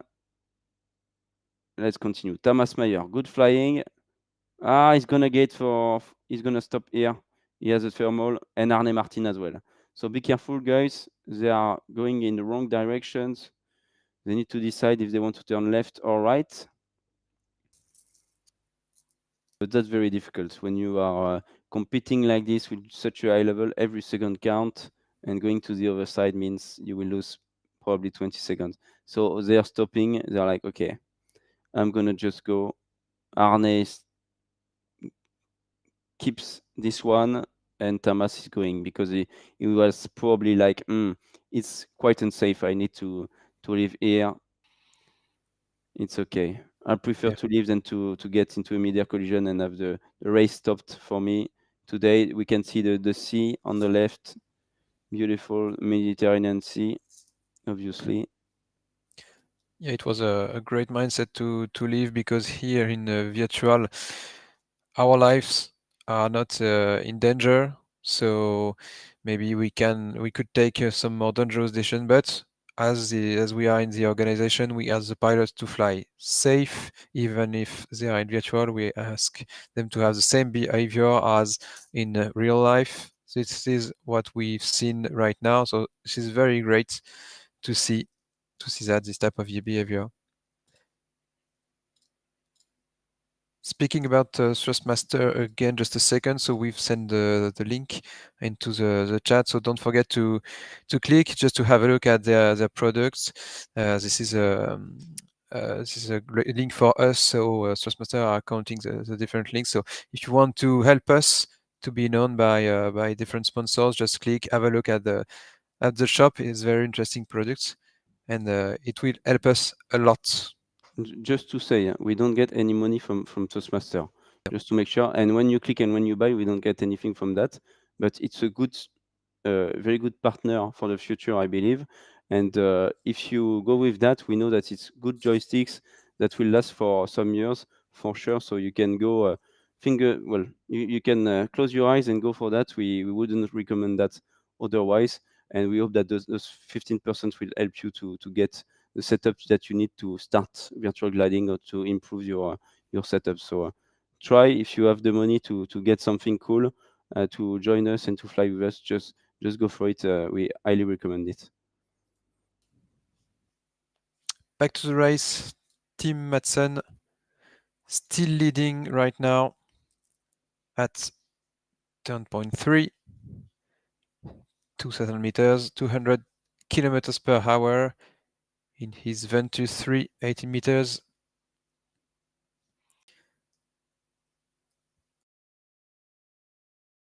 Reaching 193 kilometers flown. That's it. Tim Madsen first at turn point 3. Well done. Well done, Tim. Well managed. Amazing. Yeah, very well managed. Amazing flight so far from him.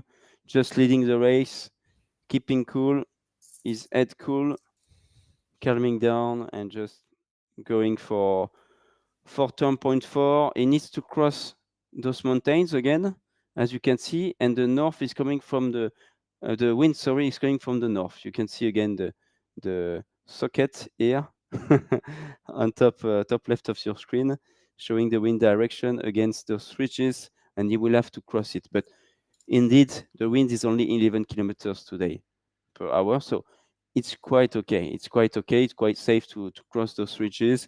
You can be a little bit low. It's still okay. You will not get big downdraft, get -5 meters per second or -10, -15. It's going to be quite okay, quite safe for the pilots to cross the ridges again towards Pavullo.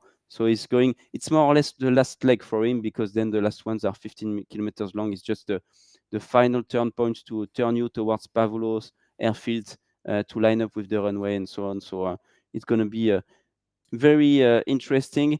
The length to go to turn point 4 now, 60 it's kilometers. 60 kilometers indeed, Jean-David, to go to turn point 4, and then only 15 kilometers to finish the race. So we're at approximately 70 kilometers away from the finish line for Team Madsen. And maybe team after Timothy, after that we can have a look at what Team Madsen is facing. To have a look at his screen or his...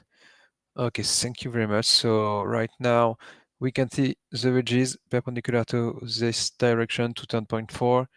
They are great cumuluses. They're still great cumuluses.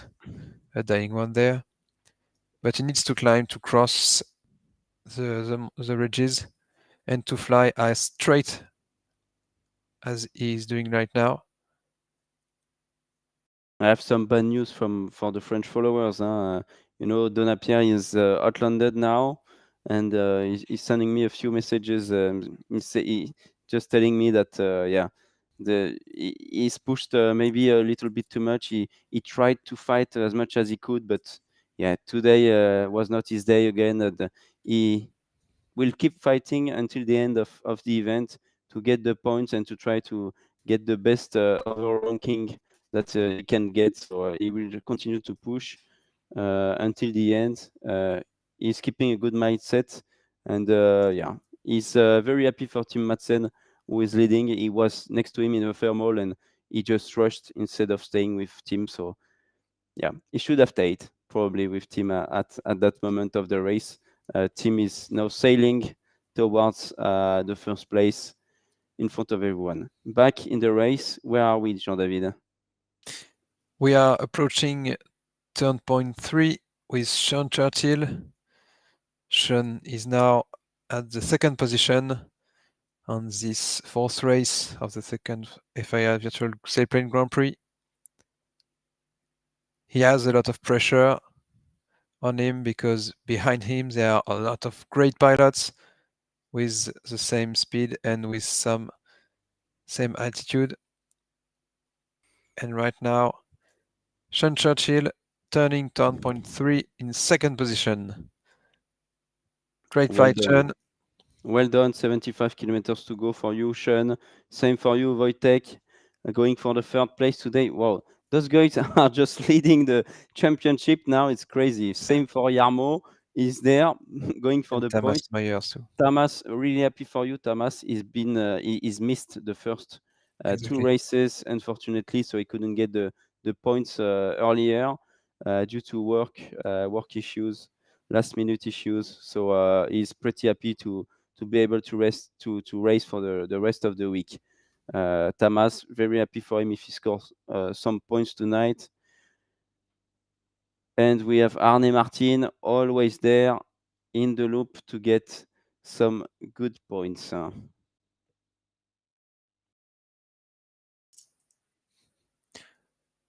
So interesting view from Timothy right now above everything. So we've seen in the middle of the screen just different strategies to cross the valley and to go to turn point 3. But Delta 9 Darius is following a interesting path. I don't know what he expects from this way. Do you have an idea, Antoine? Yeah. He's going to the ridges near Carrara. So the pilots went on the north side there. He's still on the north, but he's going for the ridges there. He's going for the full ridges because he's a little bit too low. He's at 1,400 meters, something like this, 1,500 meters now. And I think he's just going for that, trying to catch a cumulus here or something similar. And then he will just try to climb as high as he can here, most probably, and then try to follow those ridges like this. Here, he will try to follow here to continue the race. It was not easy for him. He's at a low point. He's lost probably 15 to 20 minutes with that. So he's trying to keeping up until the end of the race because it's never done. Maybe the pack in front will fall into a big hole and they will not get anything.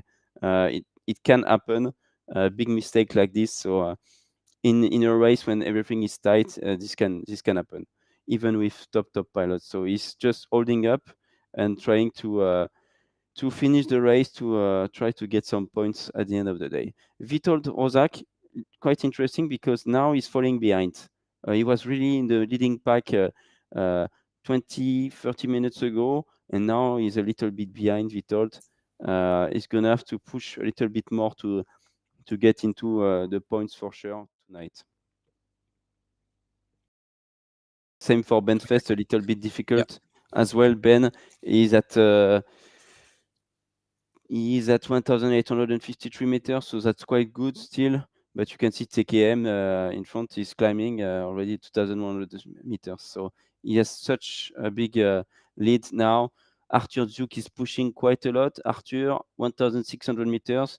He can see him, but he's way below compared to him. So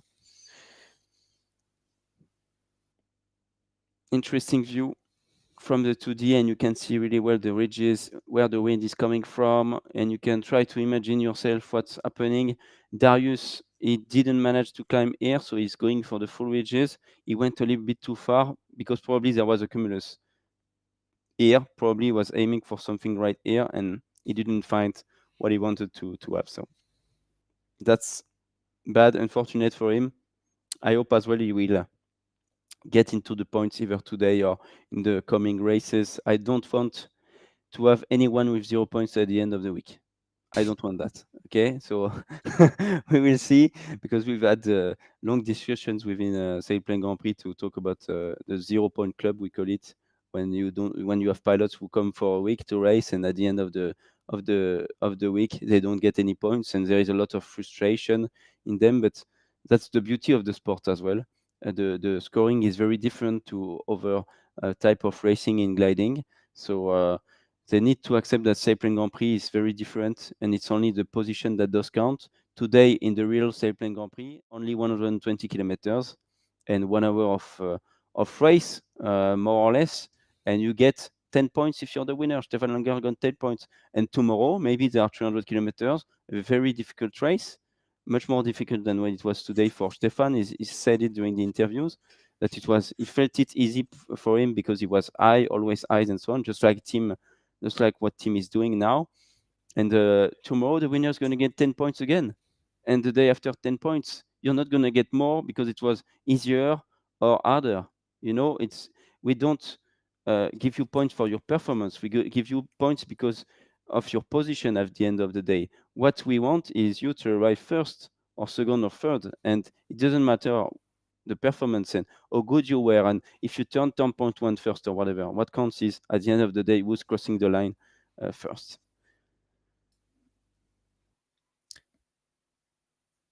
So now we can see on the 3D view Jarmo and Arthur on the back of the screen, who is climbing in a great cumulus, I guess.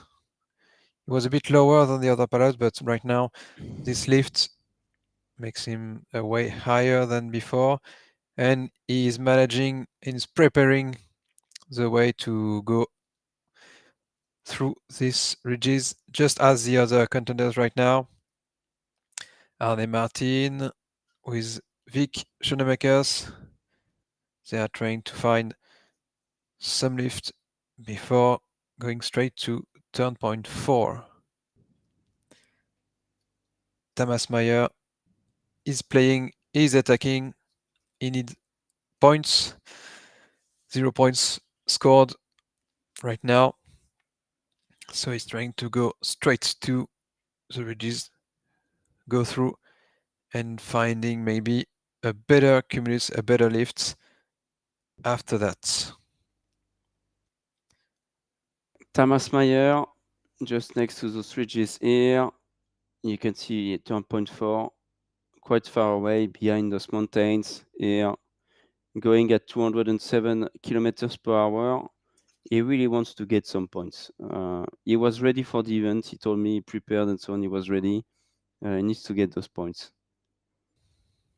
to get a chance at the end of the week to be at least on the podium, because those guys are flying quite well. I think Wojtek is still there, but we've lost Bisset. Bisset Coast, the winner of yesterday, is falling behind here.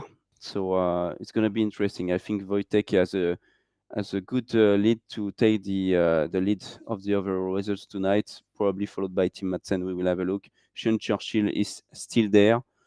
So yeah, I think at the end of tonight, after this race, the leader of the overall results is gonna have something around like 26 points, probably around 26 or 25 points for the leader after 4 races, which is quite good already. A lot of points. So yeah, I think the winner of the event will have maybe 35 points, 35, 40.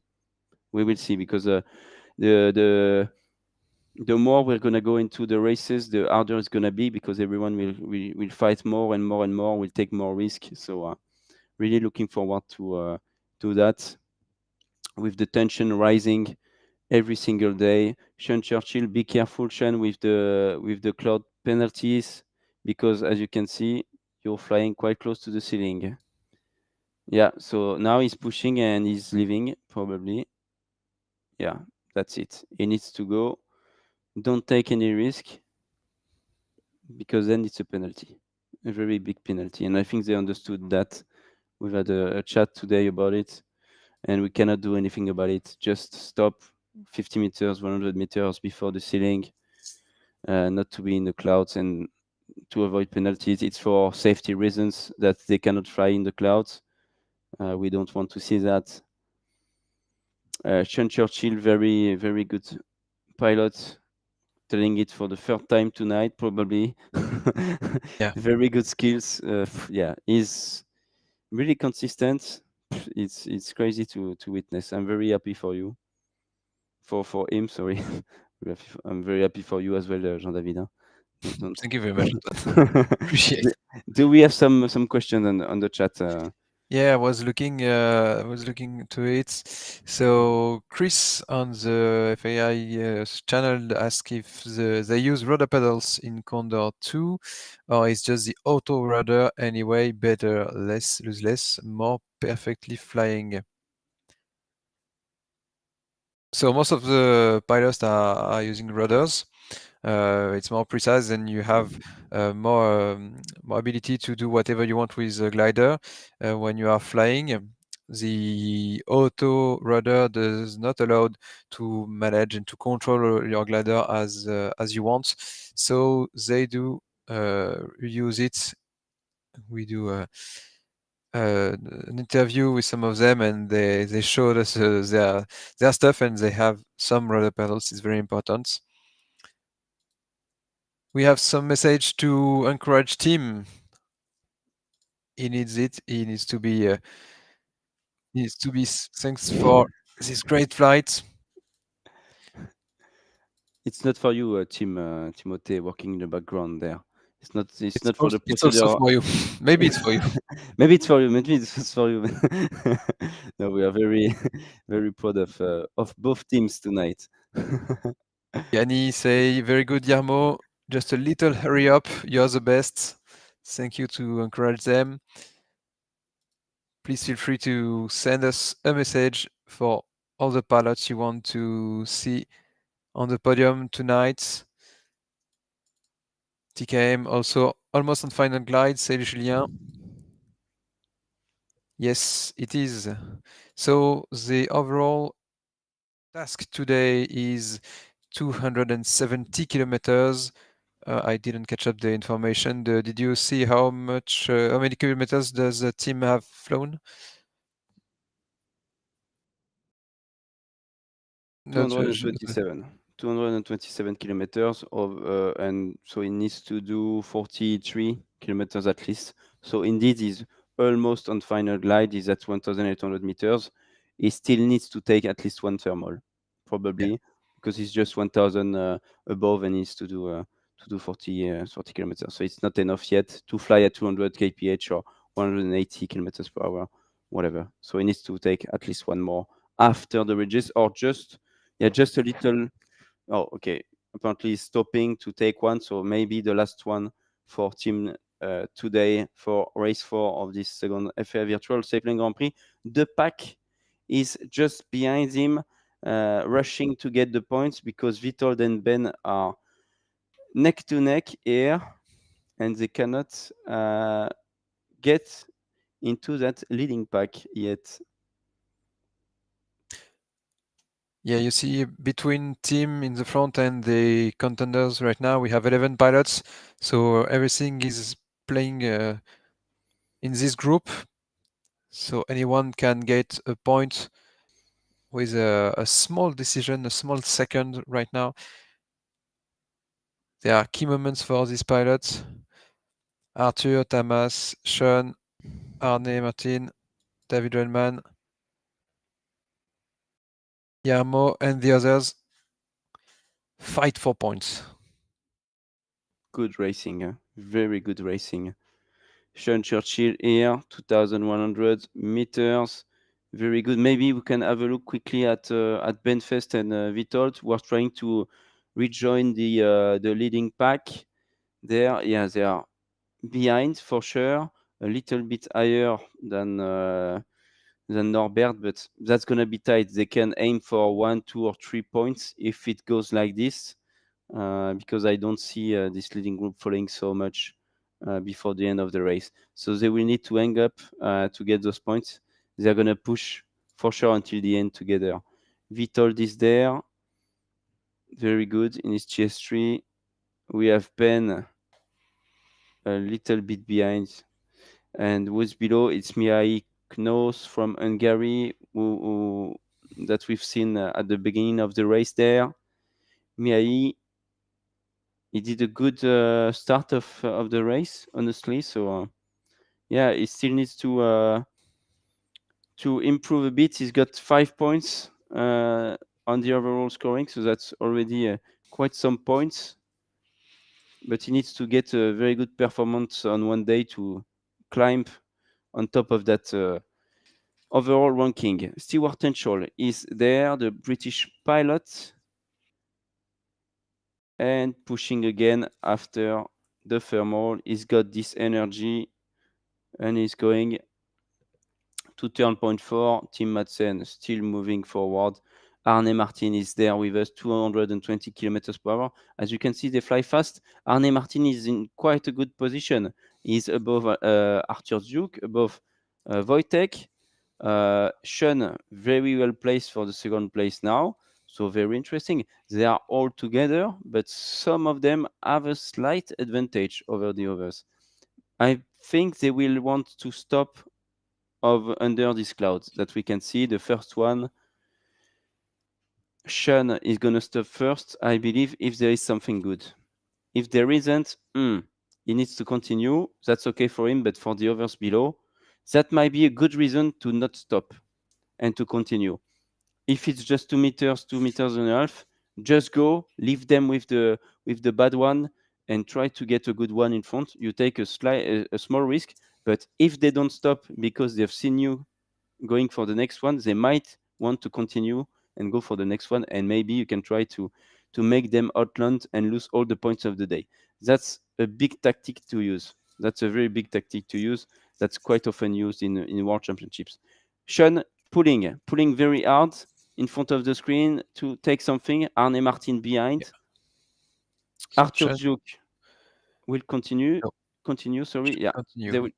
Yeah, it's a good choice from him because now below is gonna be not as easy as for him as from now. TKM as usual, very well placed, and maybe he's high enough. 238 kilometers flown, so he's high enough. 32 kilometers, something like this to go. A little bit more, almost 40. No, that's it.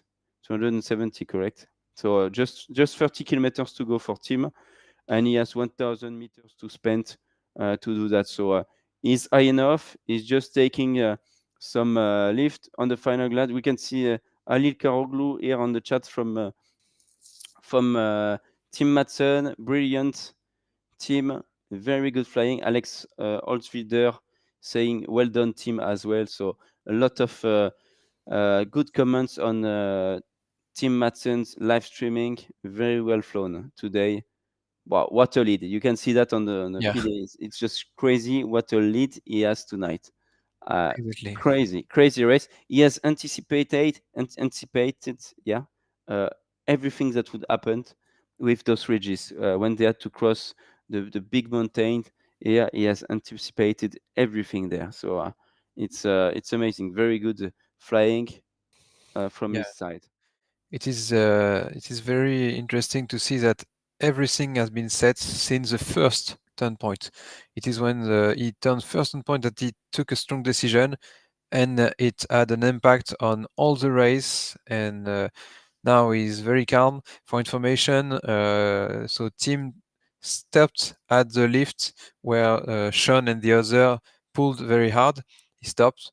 He cycle a bit, he climb a bit, and now he's safe. He had time, not like the others, because team, if he stops, he lose a bit of average speed. It's not so bad because he have a great advance. But the other, any stop will make a difference of a second, which is crucial right now. We have no idea who is going to score points or not. There are 11 pilots, counting all the contenders in this group. So one of them will not score. We'll see what is going to happen. We have a very good overall view of what's happening right now. We have Arne Martin just behind that pack that is pushing, and he will push later on. You see, he's not far away, but he cannot push too fast. They all need to stop. They all need to stop here. I think Sean has enough altitude to continue on the final glide. It's going to be quite tight for Arne Martin, but maybe he can just made it like this. 33 kilometers to go for Arne. A bit tight, he cannot push at 200 kilometers.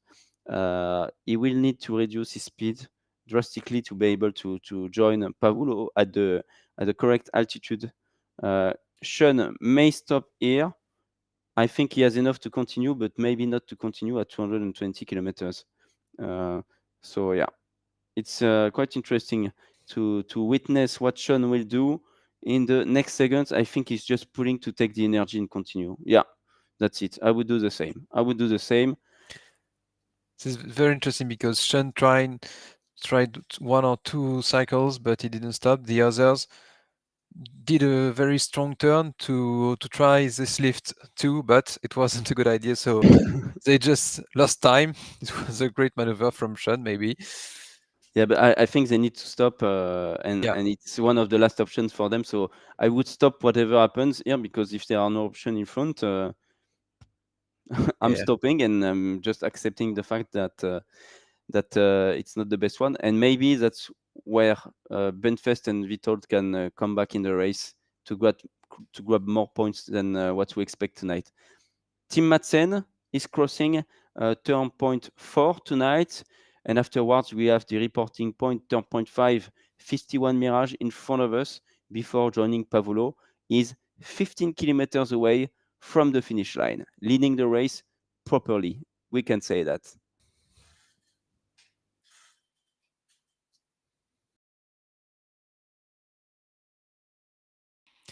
behind him, the contenders still fighting for points. We take in his 23. We can see this cockpit view. The bit rate is rising a bit. Stressful final glide, where any decision will make the difference. Should I stop? Should I go? He's watching Yes. a lot his flight computer to make sure that he can make it. It's quite tight for him.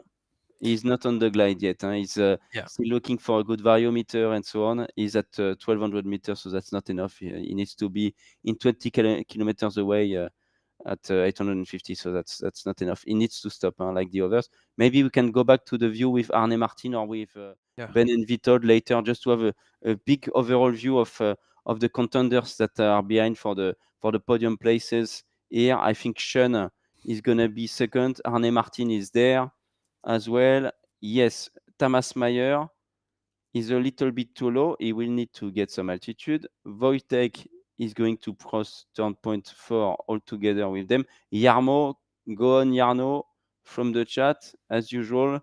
David Redman is back. David Redman was behind. Yeah. Just a quick view behind them. We have Witold Norbert, and it's a bit late Benfest.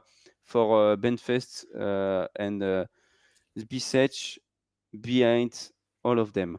Jarmo can aim for some points today to try to stay at least on the 5th position. Vic Schoenemaker's very well placed to consolidate his overall ranking. Wojtek is aiming to take the lead of the ranking, but taking quite some risk. Now, let's go to Wojtek crossing turn point 4 right now for Wojtek Soltyzik in just a few seconds. The overall leader of the competition after 3 races. We are at race 4 today with Wojtek. You see, he has slowed down a bit, 160 kilometers per hour. He knows he cannot fly too fast. He needs to climb. Sean is in a much better position. He's aiming for a direct final glide. He will not stop anywhere, and he can go for it. He can go for the second place. It's going to be tight with Arne Martin. Tim Madsen crossing the reporting point right now, 6 kilometers away from the finish line.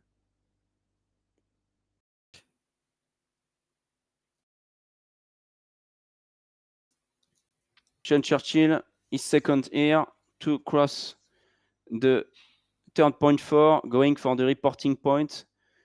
And Tim Madsen is going to be ready for his win of the day, second win of this week race. Arne Martin following Sean very closely in altitude and in speed, while Wojtek is lower and slower. The biggest mistake for him is to land out right now. So be careful, take a lift, and try to score some points.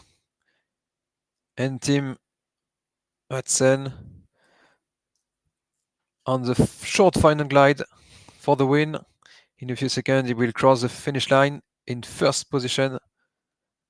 You can congratulate him in the comments. I know he's had a lot of support tonight, a lot of well done for him because he's made a very good job tonight, a very good decision making. He doesn't need to push even more, 230 kilometers per hour to cross the finish line.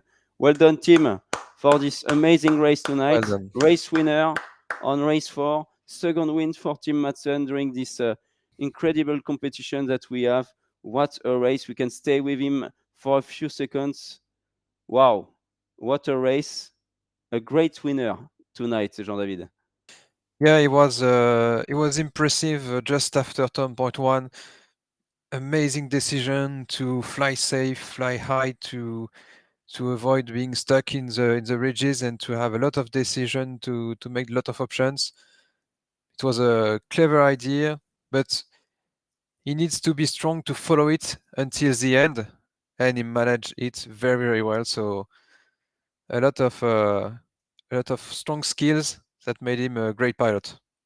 And he's going for the landing. So it's the same procedure as yesterday. They need to land facing north again. So he's pulling the speed brakes. He's going to go with the gear down to land on runway 02 in Pavullo. Amazing job from him tonight. Don't forget the wheel. Don't forget the wheel, man. It's going to be too late for me to tell him anyway, but I think the chat will tell him. Maybe the landing gear should be good. Yeah, let's jump into the reporting point right now with the leaders. Sean Churchill is there. Well done, Sean. What a great and consistent flight today. Joining right now the reporting point towards the finish line at 1,000 meters. Arne Martin a little bit behind and below. 215 kilometers per hour. Well done, Arne Martin. With behind, any chance for someone to pass over those guys? No, Vic is below. Okay, let's go a few people behind just to have an overall view. Yeah, That's they it. are stopping. They needed to They stop. need. We've told you that they needed to stop. It was not Yeah. enough for them. I don't know if we can just turn a bit the camera to see who is behind, because it is a time to score points. If you were wise, you stopped before, and maybe this is now. Yarmo is going straight to the reporting point. He's trying it. They need to be at 850 meters minimum. Otherwise, there is a penalty of 3 seconds per meter below 850 at the finish line. So they go for that. Sean Churchill at full speed, 230 kilometers per hour, to cross the finish line second of this race of the virtual Sailplane Grand Prix. Congratulations, Sean. Great job tonight.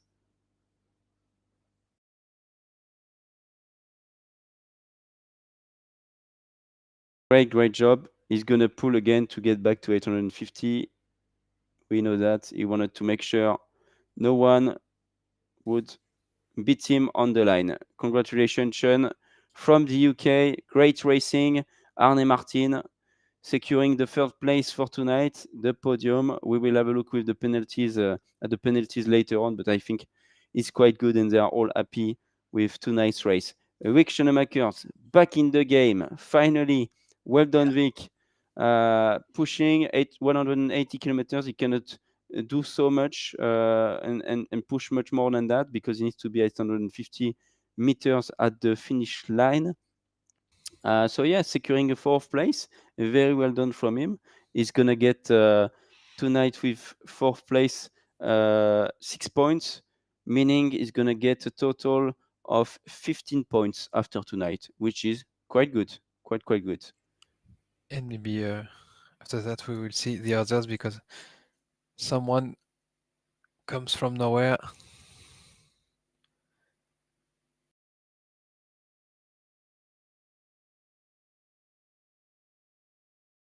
Nice, Congratulations.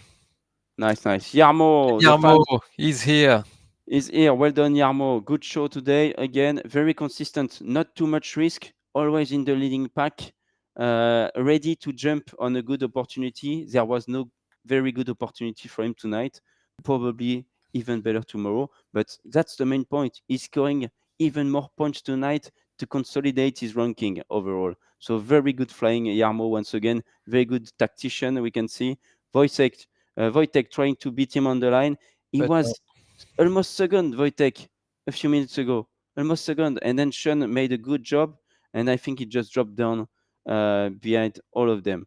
Arthur Duke was as well among the leaders. They needed to stop. They were too low. They needed to stop. Thomas Mayer scoring the first point. 1, 2, 3, 4, 5, 6, 7, 8. 8 position for Thomas. 8 position, meaning 2 points for Thomas Mayer, scoring his first points tonight of the second FAI Virtual Sailplane Grand Prix. Last point is for Stewart Henshaw, the British pilot here tonight. Well done, Stewart. Good job. Behind Norbert Kist, unfortunately, on 10th position with no points. But he fights very well all along Yeah. the race. Norbert did it great. He tried to follow the overall group, the great pilots, but just a few mistakes, just a few wrong decisions, and as we said, a few seconds later, and this is no point. Exactly. Unfortunately for him, very good flying, very safe pilot, no trouble. Very good guy. I'm very happy to have him for the world final. Honestly, very good guy. And yeah, I hope he will score more points in the coming days with this type of flying. Yeah, pulling 850, it's more than enough. Yeah. And they need to learn facing north. No one has done any mistakes for the arrival procedure so far. So I'm very happy with what they are doing, all of them. Witold Rozak on 11th place tonight. Good racing, Witold, but it was not enough. Same for Benfest. You see already offloading all of the ballast that he has. he shouldn't be. I think he's not happy with that. I think he's not happy. We will see. You never know. Huh? If there are some Yeah. big penalties in front, maybe every second is important. I wouldn't deballast here, Ben. I would wait a bit. You don't know how many seconds are left and so on to get those points. So yeah, we will see. We will see. So on Ben the chat, says, we have some messages. John Davis said, well done, Sean and Yarmo, good steward, congratulations, team. What a great game, team. Good job, Delta 9. Oh yeah, but Delta 9 has not crossed the finish line, but he managed to went out of this situation. Congratulations, Benfest. And Spiciek just behind him, going full speed. so no points for the leader, for the co-leader with Wojtek, Yeah. but probably Wojtek is taking the lead of the overall ranking tonight after 4 races of this second FAI Virtual Sailplane Grand Prix. Amazing racing. Thank you to all of them. David Raymond is coming. You see, they are quite close, only a few minutes away. Yeah. Only a few minutes away, but the position matters way too much. And that's normal. That's how it works, and that's how we like the racing as well. I think the viewers love this kind of racing too. So it's absolutely great. Mialik knows here 1,000 meters. He's not going to be able to fly too fast. He will probably try to fly as fast as he can and pull up at the end of the finish of the final glide. Sorry, towards the finish line. Joshua Arndt, he's done pretty good and pretty safe flight tonight. I think he's not happy with the results, but it was pretty safe, and we've seen him in several situations, good situations. Yeah, he must not be happy with the points, but probably at least happy for his flying. Good flying from Joshua. Yeah, Joshua scored 4 points on the second race, so wish him all the best for the other races. He's able to manage to score other points, so we'll see on the next days what he will do. So tomorrow is going to be the race 5. We're going to be all together. We are crossing our fingers for the real FAI Sailplane Grand Prix event. And what we will do after saying goodbye to everyone is show you the highlights of the day from these real Sailplane Grand Prix races that we've had today, with the win from Stefan Langer from Germany. Amazing race from him.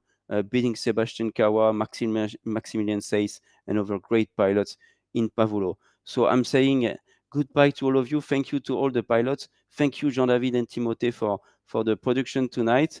And we leave you with the highlights. Good evening, everyone. Yeah, good evening, and thank you to all the viewers. Don't forget to subscribe and like our different channel to follow us, and see you tomorrow. Bye. Bye. See you tomorrow, guys. From the start, they are all getting ready here. 9. And welcome to this Sailplane Grand Prix final. We are day 4, race 1, unfortunately, after 3 days cancelled. And the weather is still not so cooperative. So they had to make a task in this morning, which was just 120 kilometers length, just around Pavullo area. You can see the turn points currently on the 3D.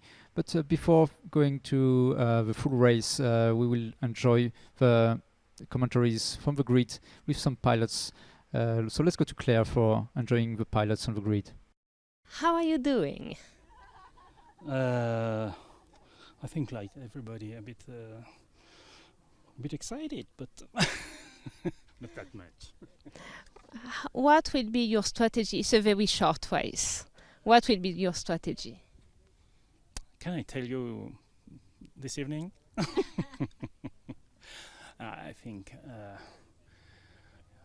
conditions are really poor, seem to be really poor, and even if it's a short task,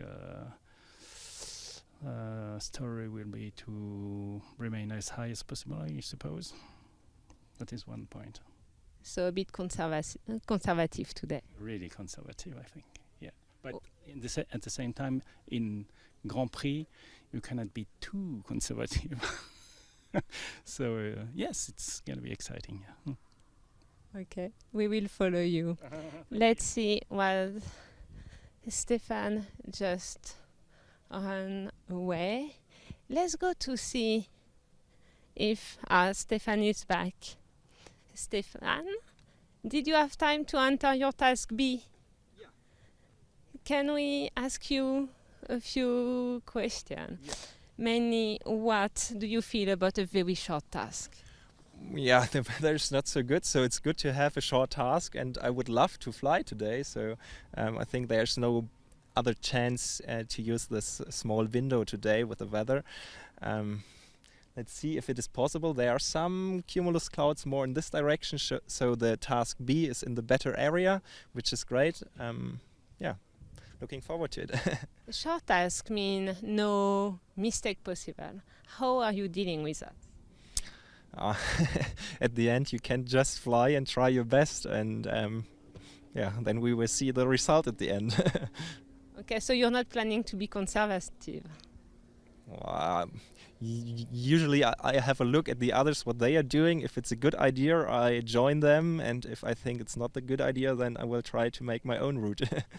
Okay, let's see. We will follow you live, see how it goes. And we'll see if... Oh, I can see Giorgio with his FES to see what is... Giorgio, sorry. He's entering the task B.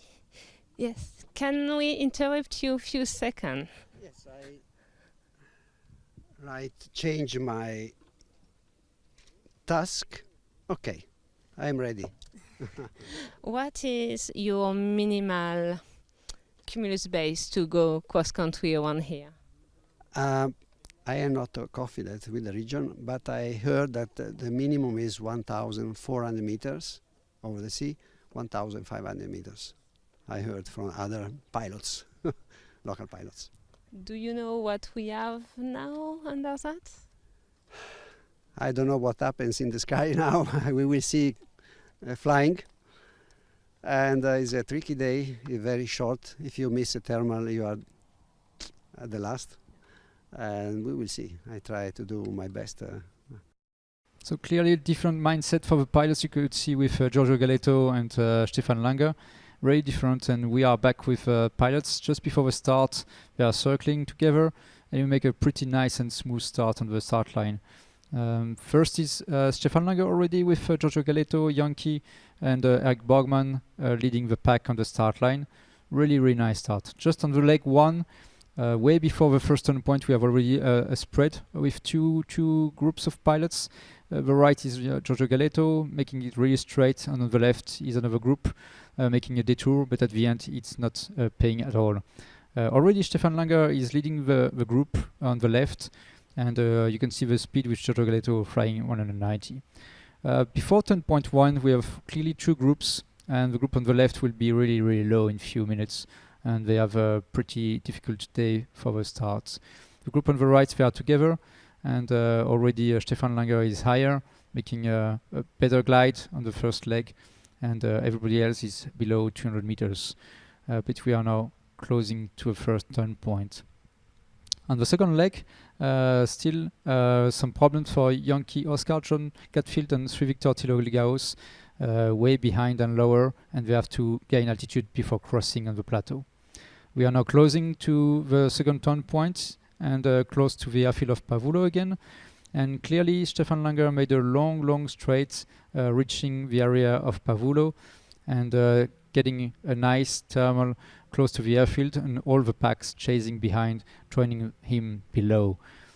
Again, 200 meters altitude benefits for Stefan Langer, and then he is making some detour following the lines of energy to reach the third point 3.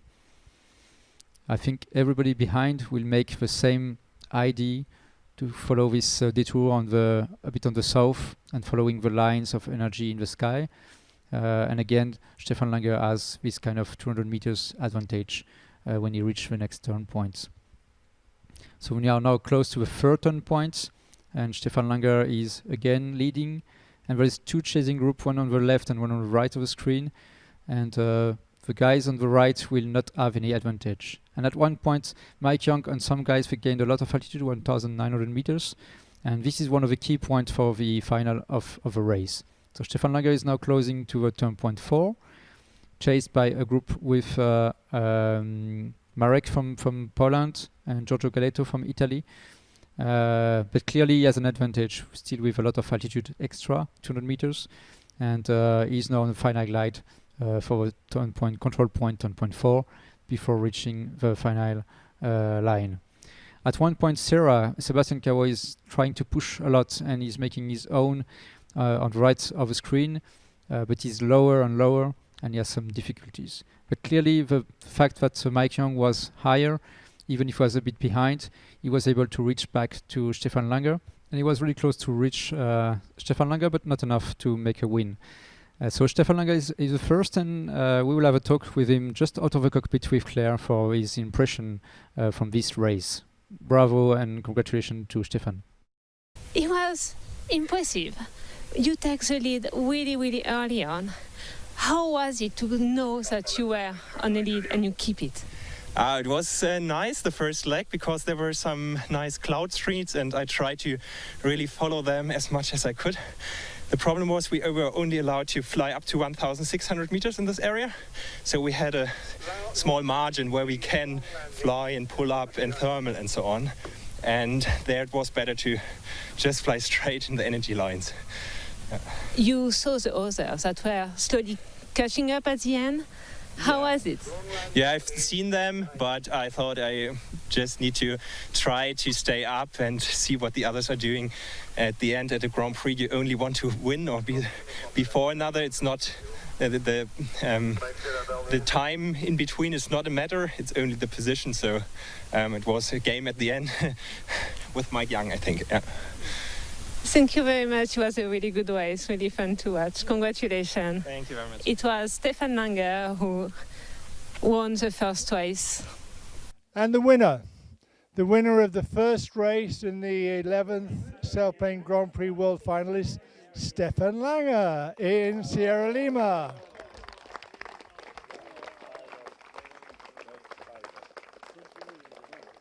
Sorry. Thank you. Well done, Stefan. You see, that's what you get for flying without an engine. Well done, boys.